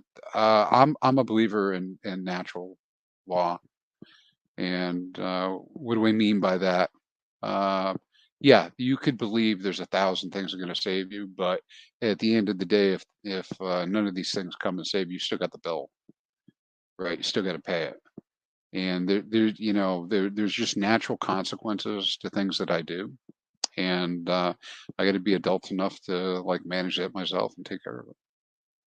Absolutely. I was going to say, as a Dave Ramsey guy yourself, I wanted to get your opinion on one of the points of criticism that I think he get is he's famous for the debt snowball idea, which is the little psychological trick to pay off your smallest debt first so that you feel success, so that you want to keep playing it later.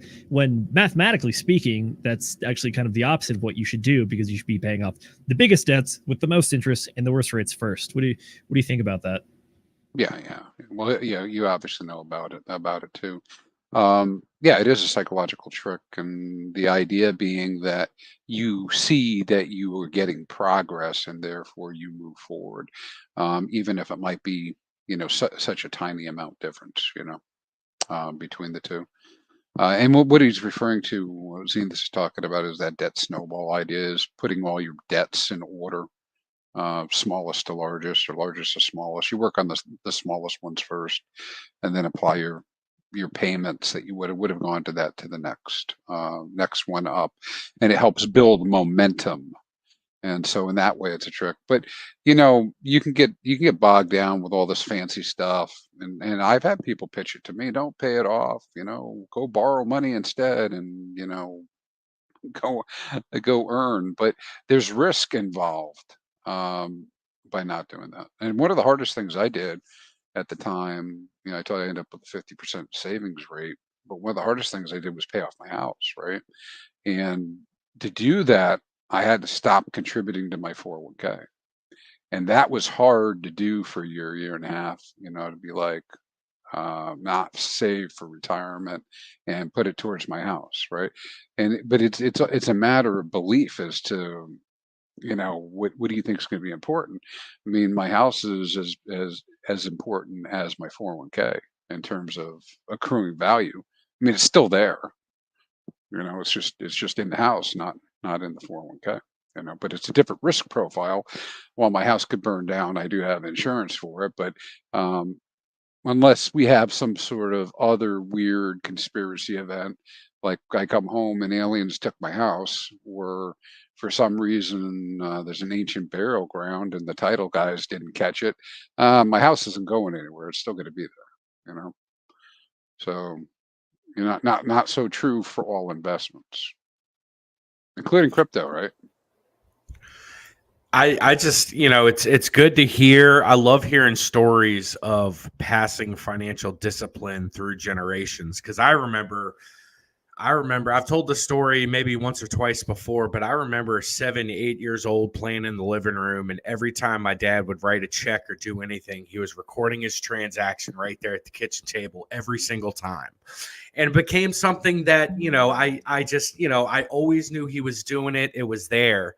And then fast forward to when I got home from my second deployment, and I had 20 grand saved up in the bank, and I went through it in 3 months. And then all of a sudden, I'm getting evicted from an apartment. My chain of command is finding out about this terrible debt that I'm in and stuff like that. And I really had to pause and think. And I was like, what? That's what my dad was doing. He was maintaining his finances. And, he never pulled me aside and had that conversation with me, but he demonstrated it through example of what he was doing, because I would always ask, Dad, what are you doing? Oh, I'm recording, I'm writing, I'm balancing my checkbook is what he would say. And to this day, I have an app on my phone. Every single time I swipe my debit card, every single time a transaction comes out of my account, I'm entering it. And I maintain knowledge of every single account balance that I have to this day because of that. And that came from my dad passing on that financial discipline to me. Whether directly or indirectly, it doesn't matter. He still passed it on. And I'm in a place right now where I can tell you I would not be. And as somebody who, I've had a credit repair business in the past. I've helped people, get credit scores built up and all that stuff. So as somebody who has had clients and, teaching them that aspect as well, it's awesome to see. And it's such a success story. And, I can't praise hearing something like that enough, because that's exactly what I want to do with my daughter. I'm already trying to teach her to this day. We went out trick-or-treating, and she gets home, she rips open 2 little bags of Skittles, and she's got about 15 to 20 sitting there, and I go in, I take 4 of them. I say, hey, kiddo, this is called tax. You know what I'm saying? I'm going to, and that's exactly what I do. Of course she's upset about it. She wants those 4 Skittles back, but I say, no, kiddo, these are mine. And this is going to teach you a lesson. Away. So, but no, it's awesome that doing that financial discipline. And I'm taking her to Disney next month. So, she's been saving up her tooth fairy money, and I'm like, all right, kiddo, you can either get ice cream every single night, or you can get one really big thing from Disney.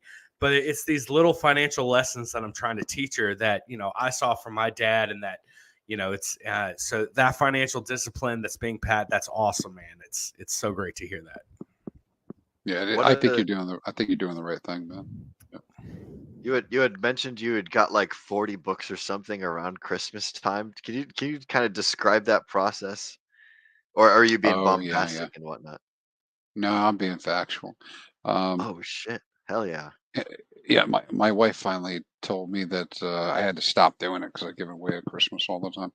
And what I had been doing is, so first off, Dave Ramsey wouldn't consider me to be a Dave Ramsey follower, because I'm not following the plan. I'm in crypto, man. So it wouldn't be. Is that something they would condone? So I want to be really clear about that.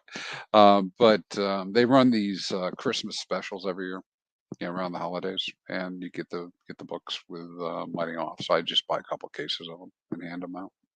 And that was kind of fun. People picked them up, hey, listen, you're not interested, don't interested, you throw anybody who's worked at like a corporation or something, at a break room. I just throw the books in the break room with other stuff people would put out for free. And people would take them, they go away. Now, did it help somebody? Maybe. I hope so.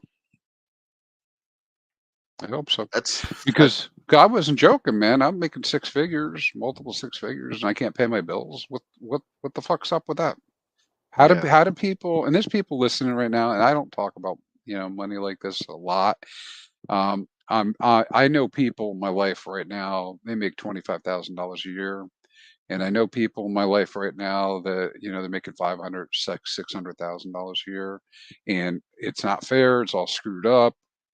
But I mean, how do you try to survive, take care of your family if, you have all these challenges coming at you and, you're just rolling in the debt? I mean, it's like, there's like a million things you could unpack with this kind of a statement, but if a lot of people listening, they're making good money, right? It's not really absurd for for dinks, double income to be making $200,000 a year in the US, right? I mean, it's only about double of what the average is. You guys, $60K a year or something. And so they can't pay their bills, and can't save money. Can't go into crypto, maybe that's not bad. It may be a bad idea to go into crypto, but I mean, those are the types of questions. So I found myself like making the most money I ever made and then can't pay my bills. So what the hell was up with that? And why was that happening? And anyways, well, that's kind of what drove me towards trying to figure stuff out because who's going to answer for it? There ain't nobody else to answer for it. Sure. I mean, while we're on the book topic, I think this is something that I covered in one that I read recently, which is The Millionaire Next Door. This very briefly describes the issue of keeping up with the Joneses. Like, people do make more money, but then they just have lifestyle creep. You start thinking, I have a new job, I need a nicer car, I need a nicer suit, I need a nicer house. You're just trying to keep up a status or an appearance, and you realize that, sure, you might be making $200,000, but you're spending $210,000. So it's like, what are you doing? Yeah. Well, I haven't bought a new car since 2005, right? Like new. There we go. And that was a mistake because one of my kids took it like a month later and banged it up, right? Because they were teenagers at the time. That goes. Hey, that's a rite of passage, though. That's how I got my first job. I backed into a mailbox and I had to repay my parents. Oh, dude, man, the way I, week after I got my license, I took my parents' only car, spun it around backwards and hit a telephone pole at 50 miles an hour. The thing was never right again. But the next day I had a car. It was mine. Yeah, I'm with you. A lot of stuff like that happens. But yeah, with in terms of like that, what people do, man, corporate America, and there's things, again, I know things are a little unequal. You walk out in the parking lot there, it's not uncommon to find $10 million worth of cars. I mean, just count them up, start adding them, 50 grand, 50 grand, 50 grand, 50 grand, right? All on payments. Well, for the most part, I mean, yes, that may be a little hyperbole, but I'm going to the dealership and I'm paying 20 grand cash, and I still got that car. Yeah, that's the crippling effect that debt has on somebody's life. I remember, I don't know, 5-6 years ago, I was making probably around 50 or 60 grand, and I had a couple friends that were easily making six figures, and I was living a more rich lifestyle than they were just because of the discipline and the principles that I put in place and getting myself completely out of debt.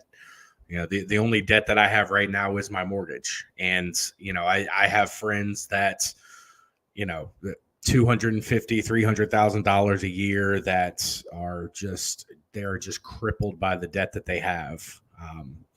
And it's just, it's a testament to, being able to get out of debt and the importance of it and just how much, the weight that's taken off your shoulders and just how much more flexibility you have in your lifestyle when that paycheck comes in and you can pay yourself and you don't have to pay out other people or companies or corporations or whatever. Well, it's like it's like what I see it as, like what you guys are describing is like you're building a good foundation upon which you can build the rest of your like life as a house, or like your business as a house or whatever, right? And Crispyman's out here like taking all these books, so he's basically like just bringing pre-mixed cement, to someone's, like, to whether it's to the break room, or it's to your family members, or it's to your whatever. It's like, I'm bringing this tool for you, and it's so easy for you to just, like, you just add the water to it, and then boom, you can build this. Well, maybe learn a little bit, right? But you build this fantastic foundation, and then you build your financial knowledge up on top of that, and then you can make all the crazy decisions. All these people that are going out there making like $500,000 a year, but they don't have a good foundation. They're building this fantastic house on like a bed of sand, or like on a swamp or something, and it ends up toppling over a couple of years or so, because they don't have this, like, all these disciplines and all these emotional gratification tools in place, like we were talking about with the debt snowball, right? Numbers wise, it doesn't make sense, but as like a self hypnosis, or like an emotional tool that you can use to like give yourself that little dopamine, like, hey, this thing is working, like I'm kicking the evolutionary biology, like gray matter gear up here into overdrive, and I'm training myself to do this thing that's not necessarily the most difficult thing, but it gets me the quickest little, like, hey, this is a good thing, and I can do more of it, and that like compounds over time, like we were talking about earlier.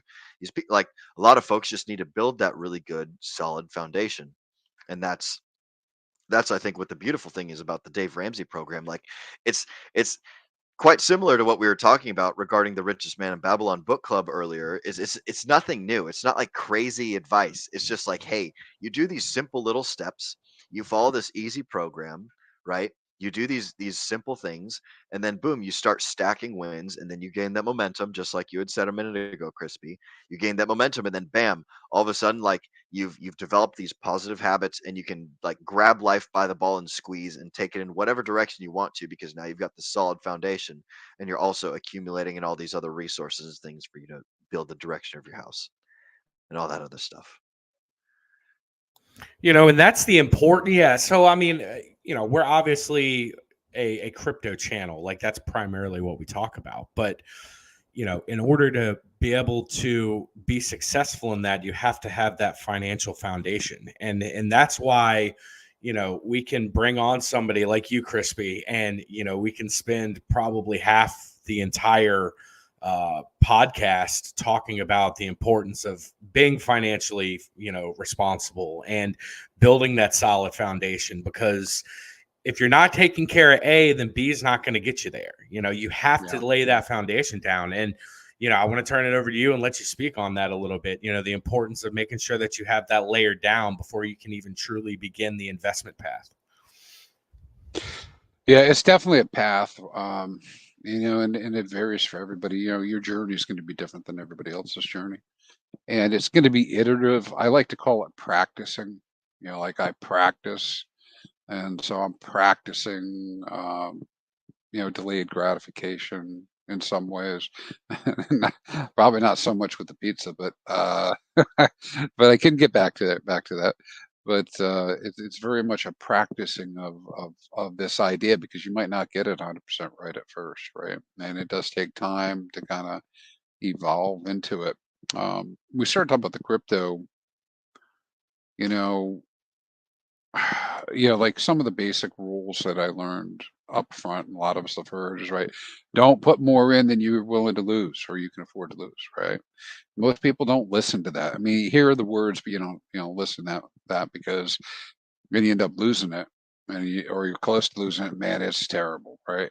And then you talk about, we need to have long time horizons, and then people are like, well, why didn't I get rich now?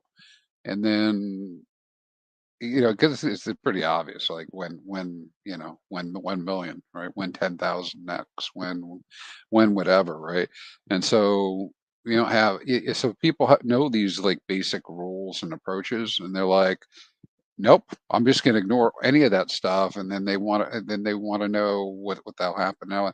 And the Richard Hart ecosystem, go a little bit further than that. No trading, right? Don't trade, right? Don't trade. Right. But most people don't listen to that either, man. I mean, Uh, it's like a herd of cats, man. I mean, how do you herd cats? You don't, right? So you got all this stuff going on. I mean, I see it too in all the same chats. I can even tell you I'm affected by it. There's been more than a couple of stupid little things that I've done. But when I'm doing something like that, we're talking about, sometimes I'm supporting, some projects that come up on Pulse Chain just with $100, right? It's nothing. Most people just laugh at you. I mean, it's like nothing, in comparison to a lot of the other stuff that's going on. Fair You know, enough. Question for but you. people chasing all this stuff. All right, sorry to interrupt. No, that's good. I was going to ask, when it comes to the idea of putting in more than you're willing to lose, I think there's two schools of thought in this, and I want to ask which one you fall more into. One of them is that don't put in money that you need to live, like baseline finances that it's going to actually hurt you if it goes wrong. And then the other one is you can put in money that is technically disposable income, but it still can hurt and feel real bad if it goes to zero. Yeah. Yeah. Yeah. Well, of course, we're all attached to those charts and those numbers and what happens with it. Yeah. I mean, I've heard a lot of talk about the 1%, kind of a rule, and What's the 1% about rule? yeah, like don't put more than 1% of your net worth into crypto, or really the argument is give yourself exposure by putting 1% in. And that type of thing. So I've heard that before, as far as amounts go. Um, yeah, yeah. So I'm just looking at, so I probably got a little overexposed when I first came into crypto, and did more than I was willing to lose. Um, but I was also following the plan of the DCA long term. A lot of people don't also get that it sometimes takes 2 cycles, 3 cycles to get yourself positioned with that. Like I make the joke about sure made sense to buy Bitcoin at 2,000. Sure did. It didn't make sense when it was like at 200, right? Like can you imagine? You get your finger on the button on Coinbase. You're like, I'm not gonna buy it for 200, but it goes to 2,000 and you buy it, right? That's me, right? That's probably a lot of people. It's probably not everybody. And then oh look, it went up to 20 grand. Now's really the time to buy it. So let's really buy it. Now the thing is at least crypto in the past. Don't know if this will happen in the future. Is forgiving in that if you wait enough cycles, yeah, even the 20 grand was a 3x, right? So you eventually got that, but yeah, I mean, I think I think the whole process is very iterative to get to the point what you're going to put in and how much you're going to do and whatnot, and you got to take responsibility for your own decisions. I know I have to take responsibility for mine. So when I go do something a little degen and it went to zero, it's my fault. When I bought Linda coin, that was 100% my fault. I don't even know who the hell Linda was. I just bought the coin, right? Because it was going up. Everything was going up. Right. That's an old 2017 coin. It might even still be around. I don't know. I should look. Yeah, I wonder. I should go buy the supply on Pulse Chain. Right. Yeah, no, and I agree 100% with everything you just said there, because like I myself, I have a philosophy where if I'm not 100% sure about the project, or maybe it's like kind of like a meme coin or something like that, I call it the $100 scratcher, right? Don't just take a $100 bill and yeet it at this coin and see what you can do out of it. And this is my second cycle. My first cycle, I was nothing but exit liquidity.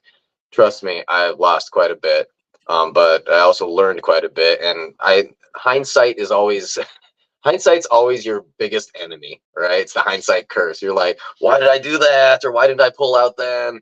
Why did I listen to these people, right? And so that's one of the reasons why we're doing this right now, is because we really do truly want to try and help people not make those mistakes right off the bat. But yeah, the $100 scratcher, throw it into something, and let's see if it goes crazy, right? So Hexakin lost in Asia. He wants you to tell us about Hexflow. I have not heard of Hexflow. What's the deal with that? Hey, he's here. Huh? I didn't even see him in there. Hey, Hexakin lost in Asia. Yeah. what's the best way to do it? As you guys know Hex, you know staking and mining. Yes. You know that people talk about ladders, right? Oh yeah. Right. And so, anyways, my approach to my laddering was a little bit unique. I've heard some other people have done it this way too. But and this is kind of again part of that genesis of the Hexfire site. Instead of like the normal way people might have been planning, I went for hex flow, where what I did is I calculated out how much hex I wanted to come out each year in advance, and then I staked accordingly, right? And I set my goals that way. I had pretty lofty goals at one point. Like I didn't reach this, but I had wanted to set it up so for 15 years, I would have a million hex coming out every year. And my thinking and that's principle and that was principle and rewards. In my thinking at the time was that, $1 million, right? And the thing ever got to a penny, right? It met the definition of a lot of money to me at the time, $10,000. And if it got to 10 cents, that's $100,000 a year, which is nearly enough to live off. Right. So that was my original thinking around that. But so hex flow is just simply that process of determining how much hex I wanted to come out in the future. And that kind of freed up my mind in some of the ways, because I get nerdy on this stuff, right? Because I got ladders and ladder tools on top of ladder tools. But it's just a methodology to kind of figure out how to get my hex to the position that I want it to be in the future. Right. I like this. This is I'm very fond of data analysis myself. I don't know a whole lot. I'm not like terribly in the weeds with math and everything, but where did you if you don't mind me delving into the past a whole lot, at what point in your life did you realize that data might be the thing for you? Website development, working with numbers, electronics, all that stuff. Well, let's see. It was 1986. And somebody first said there was a computer, and I didn't know what that was. Actually, one of my first jobs out of the military, right, was in the Navy. So, guys, there was a time where we didn't have cell phones, right? So let me start there, right? And we definitely did not have desktop computers, right? And so my first job, it was just out of the military, was just when computers were coming on the scene. We're talking about like a step up above, the original Tandies and Apple computers and whatnot, but it was really the PC generation. Anyways, they gave me a job to do. They was like, hey, you should take all this stuff in a file cabinet and go put it in the computer. And I said, well, it wouldn't fit. It was kind of like that. It's kind of, it's kind of like that movie Zoolander, right? You can't get everything in and out of the computer.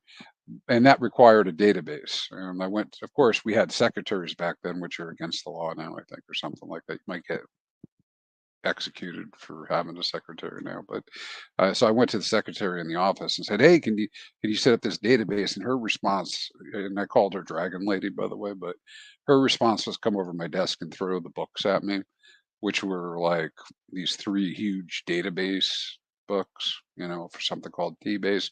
That's how I got my start in learning data. It worked for me pretty well career-wise, because I was able to do stuff my entire career that other people can't do, right? Because there's not everybody likes data. Nobody likes, if it's for you, it's for you. If it's not, it's not. Like when I'm working with engineers want to do engineer stuff, right? They want to become the premier engineer. The project manager guys, they want to be the project manager stars and be at the top of the company, right? But somebody's got to make other stuff work, and so that was kind of my focus was in the center. I like bringing the whole business and technology stuff together. So that was my origins of the data, and so I like that, man.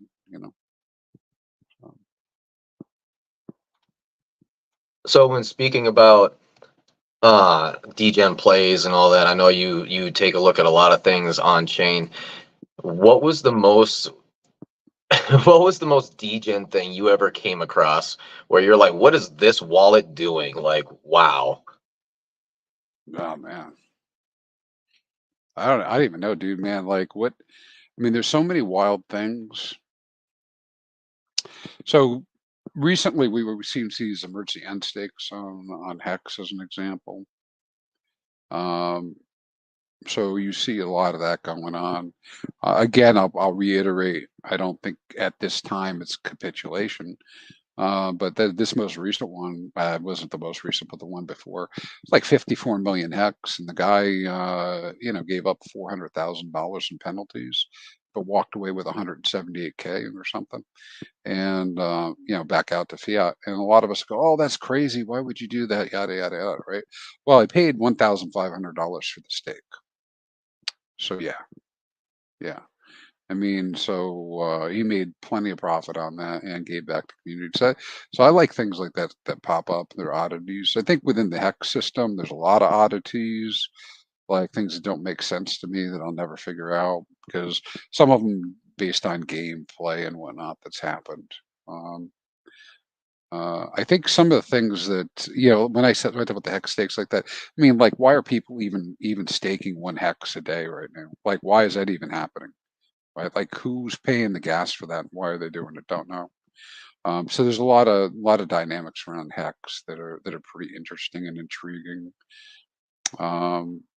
From degen play type of stuff, I think sometimes the stuff that Sami surfaces is real interesting. Because he'll pick on a wallet and go look at what somebody's been doing, swapping and trading out, and just like you just can clearly see that the people have a record of just losing and losing and losing and losing. That type of stuff. Yeah. So I mean, other than that, it's just the shack cornery that's going on is probably the most phenomenal stuff. Like a lot of stuff. I mean, I got nothing bad to say about people who are doing stuff. You want to go do stuff, go do it. You want to do a new project, go do it.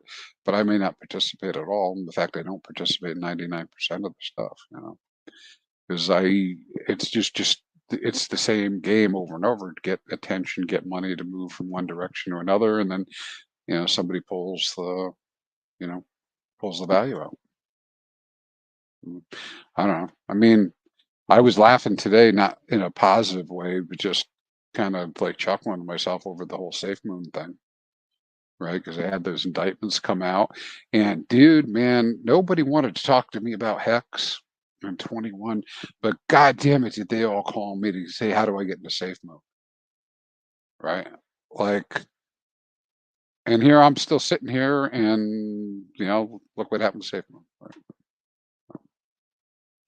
Safe Moon is not very safe, I heard. I ain't safe if you're the founder. Or founders are in jail, right? And oh boy, and or on the run, or whatever. That's how I read. Yeah, no, that you almost killed me with that one hex stake. That I'm not making that up, man. I went and did because a lot of stuff happens, like on the chain, because it's DeFi. We do whatever we want. Like I went one time, I thought I was brilliant. I thought I figured out something. I was wrong, by the way. But anyways, I went and did a 1 heart stake. I did 1 heart, right? And you can't do it through the interface because the interface won't let you do it. And but you can go direct to the contract. So I went to the contract, did 1 heart. It might have been 10 hearts because 1 heart might have been the gas price might have been so high it was astronomical. I think that's what ended up happening. But then that led me back to this obscure thing where I remembered that RH had said one time they had built something into the contract to deter DDoS attacks through staking by creating this huge gas. I might be making this up. This might be Mandela effect, but I swear to God, I remember that on a stream where he talked about that they couldn't do a DDoS attack through staking because it would cost too much gas. I'm just trying to picture hundreds of thousands of wallets and bots and things all doing 1 heart, 10 heart, 5 heart stakes, and just trying to bring down the entire. It's actually a service. However it's happened, it's a service to the future. Yeah. Right. because envision, this is something I was after for a long time too, is tracking these what I call expired steaks, right, that are hanging out there. And we talk about meat on the bone, man, that's fruit on the tree. You know, just waiting for it to get ripe.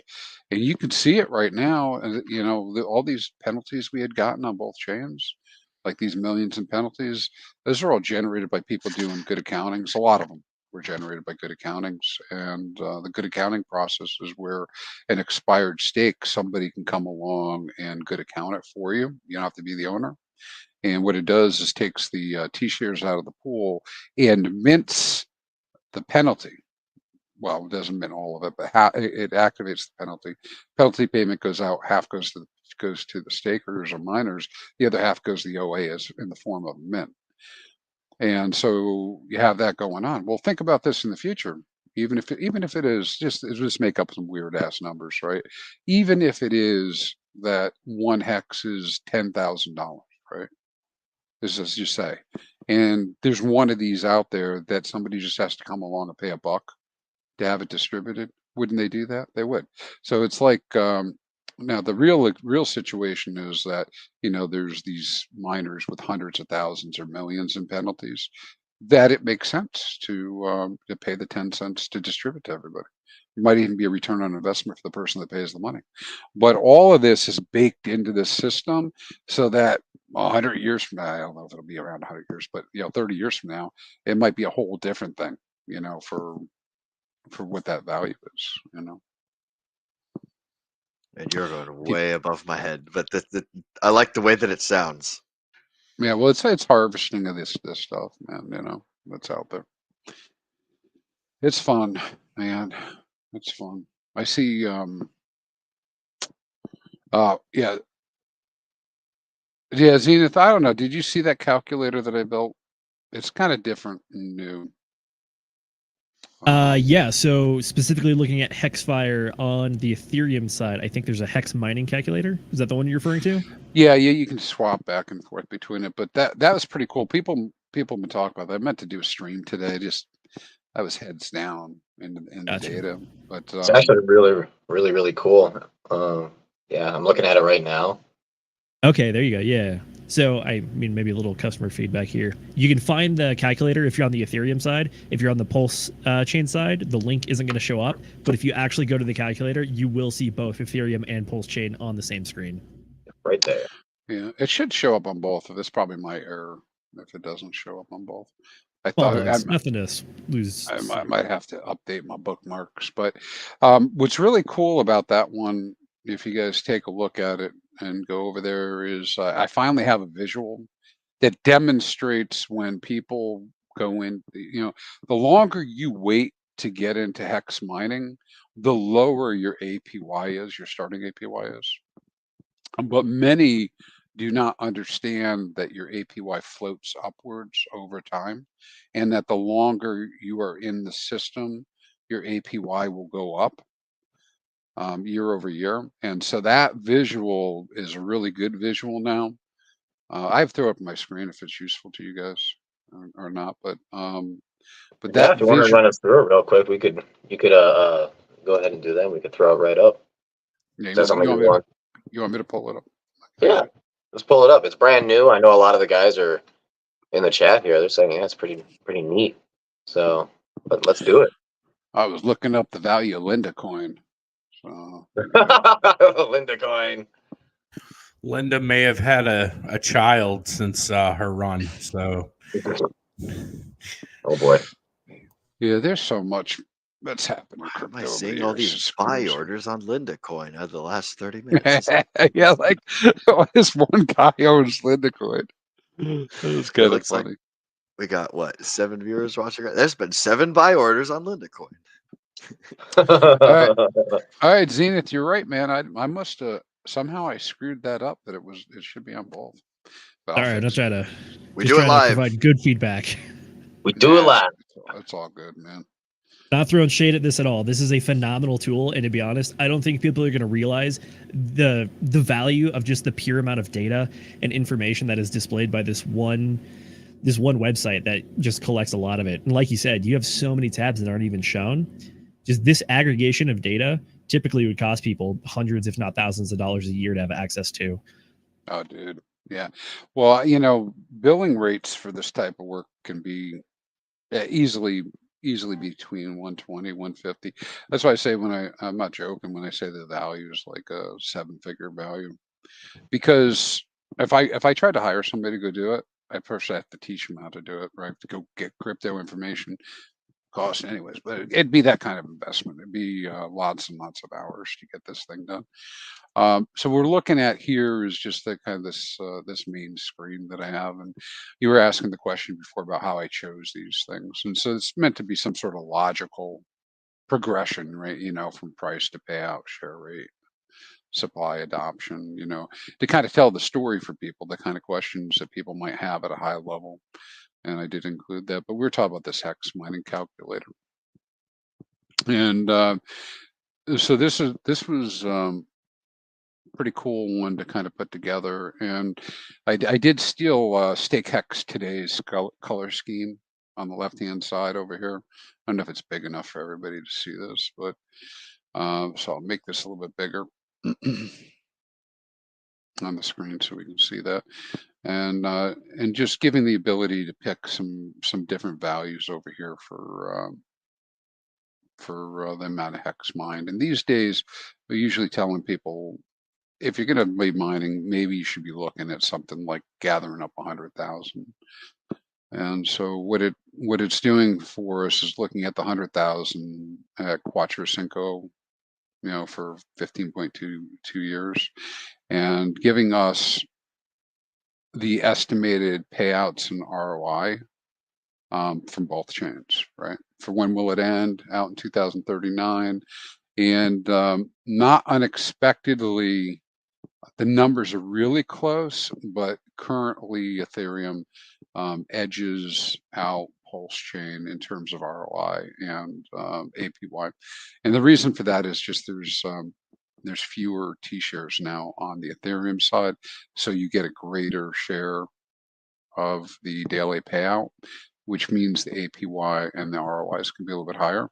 And so just reading this off, 100,000 principal should produce something in the range of 484,000 in rewards over the 15 years, and give a total payout of somewhere around 584,000 hex, which would be a annualized APY rate of 31.85%, almost 32%, meaning over that entire period, that's how much you would have been earning in rewards. ROI would be 485% roughly. Fair. Over that period. Question for you. Do you have a calculator that would help people figure out the end stake gas fee? Actually, yeah, it's on this site here. Do I have it here? Did I put it up here? Oh, yeah, I took that down, didn't I? Well, let's look and see if I included it in hex mining. I may still have it here. And this one's a little touchy because I can't always guarantee what's going to happen, but I do have those calculations. I just don't have them published up here, but that you would actually see the estimated gas fees for that. But we've been seeing some interesting stuff there. Yeah. So to answer your question, I don't have it up right now, but we could have it up. Fair enough. And so it's so if anybody really gets in a jam, they want to know something like that, they can pop me up, and I can certainly help with getting the information pretty quickly for you. One of the things I worry about with putting information on sites is if something's happening that I don't understand, I get the information wrong. I don't want to lead somebody down a path thinking they're getting something cheap and then ends up being like some ungodly number. Anyways, going back to this little model over here. So the Ethereum number is really similar to the Pulse chain numbers. So and that's just a reflection of the system and what's been going on with that. And I should turn the focus on this one so we could actually see this a little bit bigger. So we look at year over year, And this is what I was getting at with the whole APY floating upwards. Now, this is all forecast data, so we don't know what's really going to happen in the system. But based on what's been happening in the system, we know that T-shares come down. We know that share rates go up and payout goes up. And so we can come up with some approximation, like some sort of a forecast. And so this is this example where somebody came in and did 100,000 hex stake for Quattro Cinco, and their APY rate right now might be 24%, through the end of this year, 23. Their ROI is going to be really low because we only have a very short period of time between now and the end of the year, because this is over a year. But you can see year over year, it creeps upwards, right? All the way to the point that by the time you get to your last year, it's 40% APY if these forecasts came to fruition. And so this little chart on the right hand side really kind of shows that how the APY starts from 0 or down here at 24%, and then just kind of goes up and just like rallies all the way to the end. I guess it's really the pink one is the APY, but you can see how your ROI for each year plays out as well. I think this one will open up as well. It just illustrates over and over again how getting in earlier and staying longer really is the value proposition in terms of rewards and being able to get that high reward. And I don't know about you guys outside of traditional TradFi, I don't know where I get 30%, guaranteed for the next 15 years. That is one of those things they advertise. Go for it. No. You go, Zenith. You go. Okay, I was gonna say, like, specifically, if you look at the Hex.com website, one of the things they do advertise is Hex mining averages 38% returns a year. It's one of those things where it is an average, like we said. We just looked at the raw data. It's there. Like, the longer you stake and the longer you keep that stake, the more interest you're going to accrue on it. There's a lot of mathematical factors that go into this. I think one of the big ones is the fact that the cost of T-shares keeps going up, which means that the earlier you get in, your payout is going to be better for longer. And then once you have to restake, you're never going to get that same rate of return as you did on the initial investment. That's why getting in so early is so good when it comes to staking. You certainly won't get the same number of T-shares. That's for sure. That'll happen. And I think one of the reasons I've gone after some of this information is the FUD factor. The people come back and they get a little pissed off because they don't understand the numbers, and I get it. I didn't understand either. And your point is exactly right. When you see things like average staking length, it gets advertised, or the average APY, what those measurements are looking at all of the open miners and taking the average, right? And I like, for instance, which means you get a different view than what people are doing today, right? You can spin that 10 different ways, right? But what I like to do is I like looking at remaining days, and I think we're just about 5.8 years remaining on average, which I thought was incredibly bullish.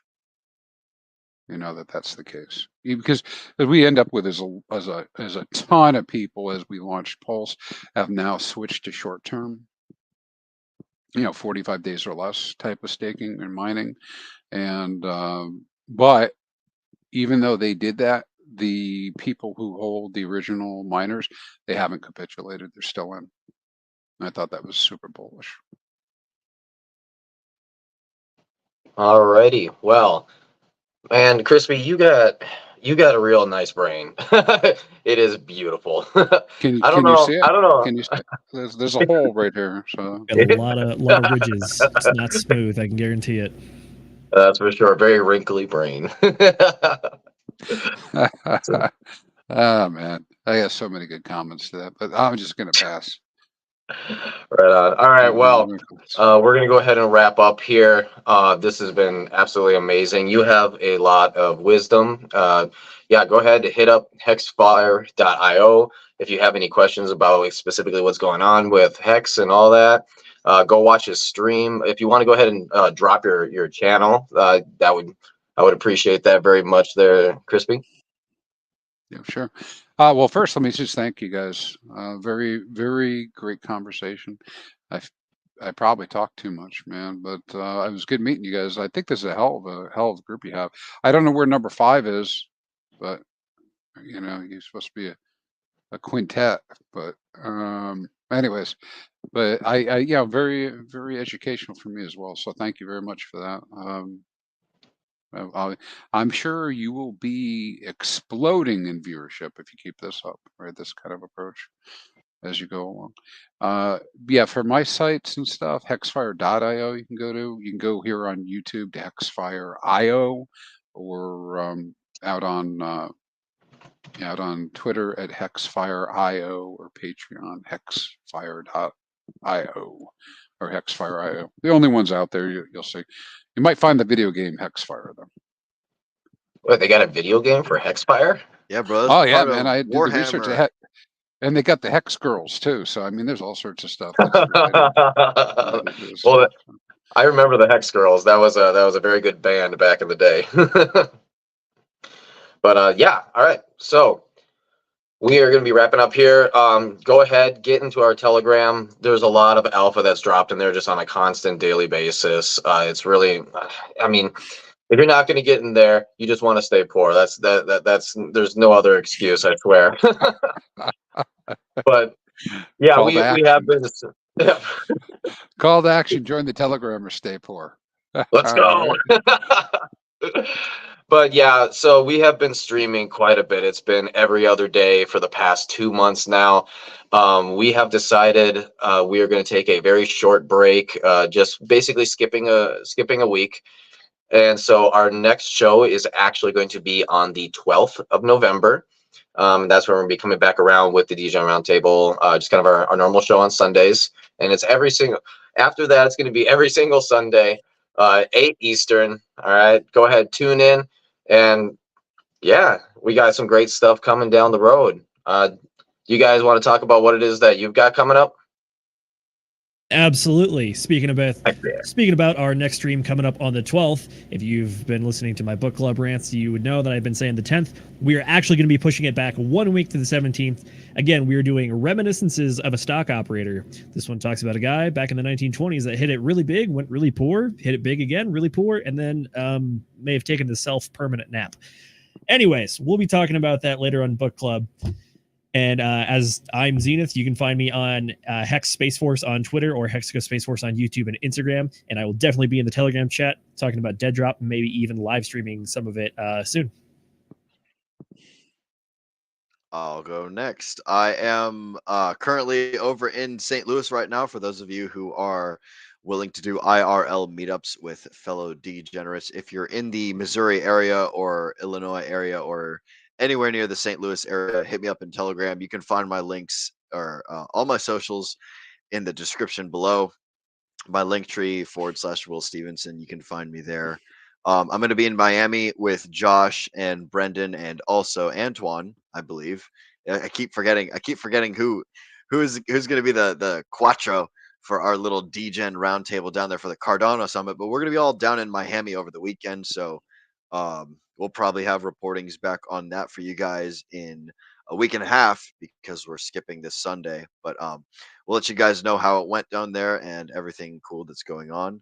Other than that, I am still looking to build up the IRL sort of Telegram Excel spreadsheet for Hexkins. If you guys want to meet up in real life, you just hit me up in the DGen Telegram chat.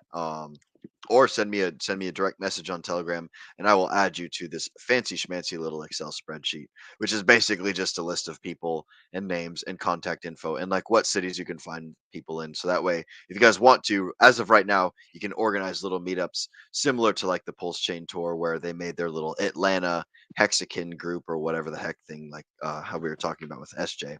But anyways, I'm looking to connect Hexicans in real life, and so I'm finding a way to do that. And that's all I got at this moment. Josh, what do you got going on, bro? Well, Yeah. before we go there, come on now. You need to degen responsibly down there, guys. Especially watch Josh. He's I know he's a troublemaker over there with that one. Yeah. Hey, big shout out to Chrispyman. Appreciate the time, dude. Great episode. Absolutely loved it. But yeah, for me, just getting on a flight in 16 hours to head down to hang out with Will and Brendan and Antoine. We're gonna have a good time down there, representing the channel at the Cardano Summit, and making some good connections down there. Hopefully, we'll be able to get a couple special guests, grow the viewership while we're down there, and be able to spread into other ecosystems. So that's the game plan. Looking forward to the break. We've been going hard. You guys have been going hard. Can't appreciate it enough. 2 streams a week pretty much for the last 4 or 5 months, 2+, not counting book club, not counting the random streams that we've been doing and stuff like that. So, but yeah, so after the 12th, I think probably what we're going to be doing is we're going to be doing our weekly Sunday show, and we'll probably be doing special guests once every 2 weeks or once every 3 weeks. We'll figure it out. Yeah, just to give it a little bit of a break. But yeah, I'm sure we'll be talking about the CPI and all that information coming up in the next episode. So looking forward to Miami, looking forward to the break, and definitely we'll still be live in the Telegram. So again, make sure you guys join that Telegram channel. It's free for the time being. So make sure you guys take advantage of that. Hop in there, and you can have all the questions that you have answered pretty much 24 hours a day. Like Nate said, me and Will, or me and Brendan, we fired up a Telegram call earlier today to give our insights on a possible recession coming around the corner and just constantly evaluating the economy. So, but that's what we're doing. Again, my name is Josh. You guys can find me on Twitter at Chocolate Taints. And Nate, take it away, buddy. Right on. I appreciate you guys. Oh, wait, did you have something, Crispy? Yeah, I'm holding back on the chocolate taint. That's all. That's all. Just holding out on you, man. We can talk behind the screen once the stream. Turtle. You're degens. All righty. Well, love and appreciate you guys. Thank you very much for spending your time with us here tonight. And hey, I hope you have yourselves an absolutely amazing one. See ya. Well, see you next week.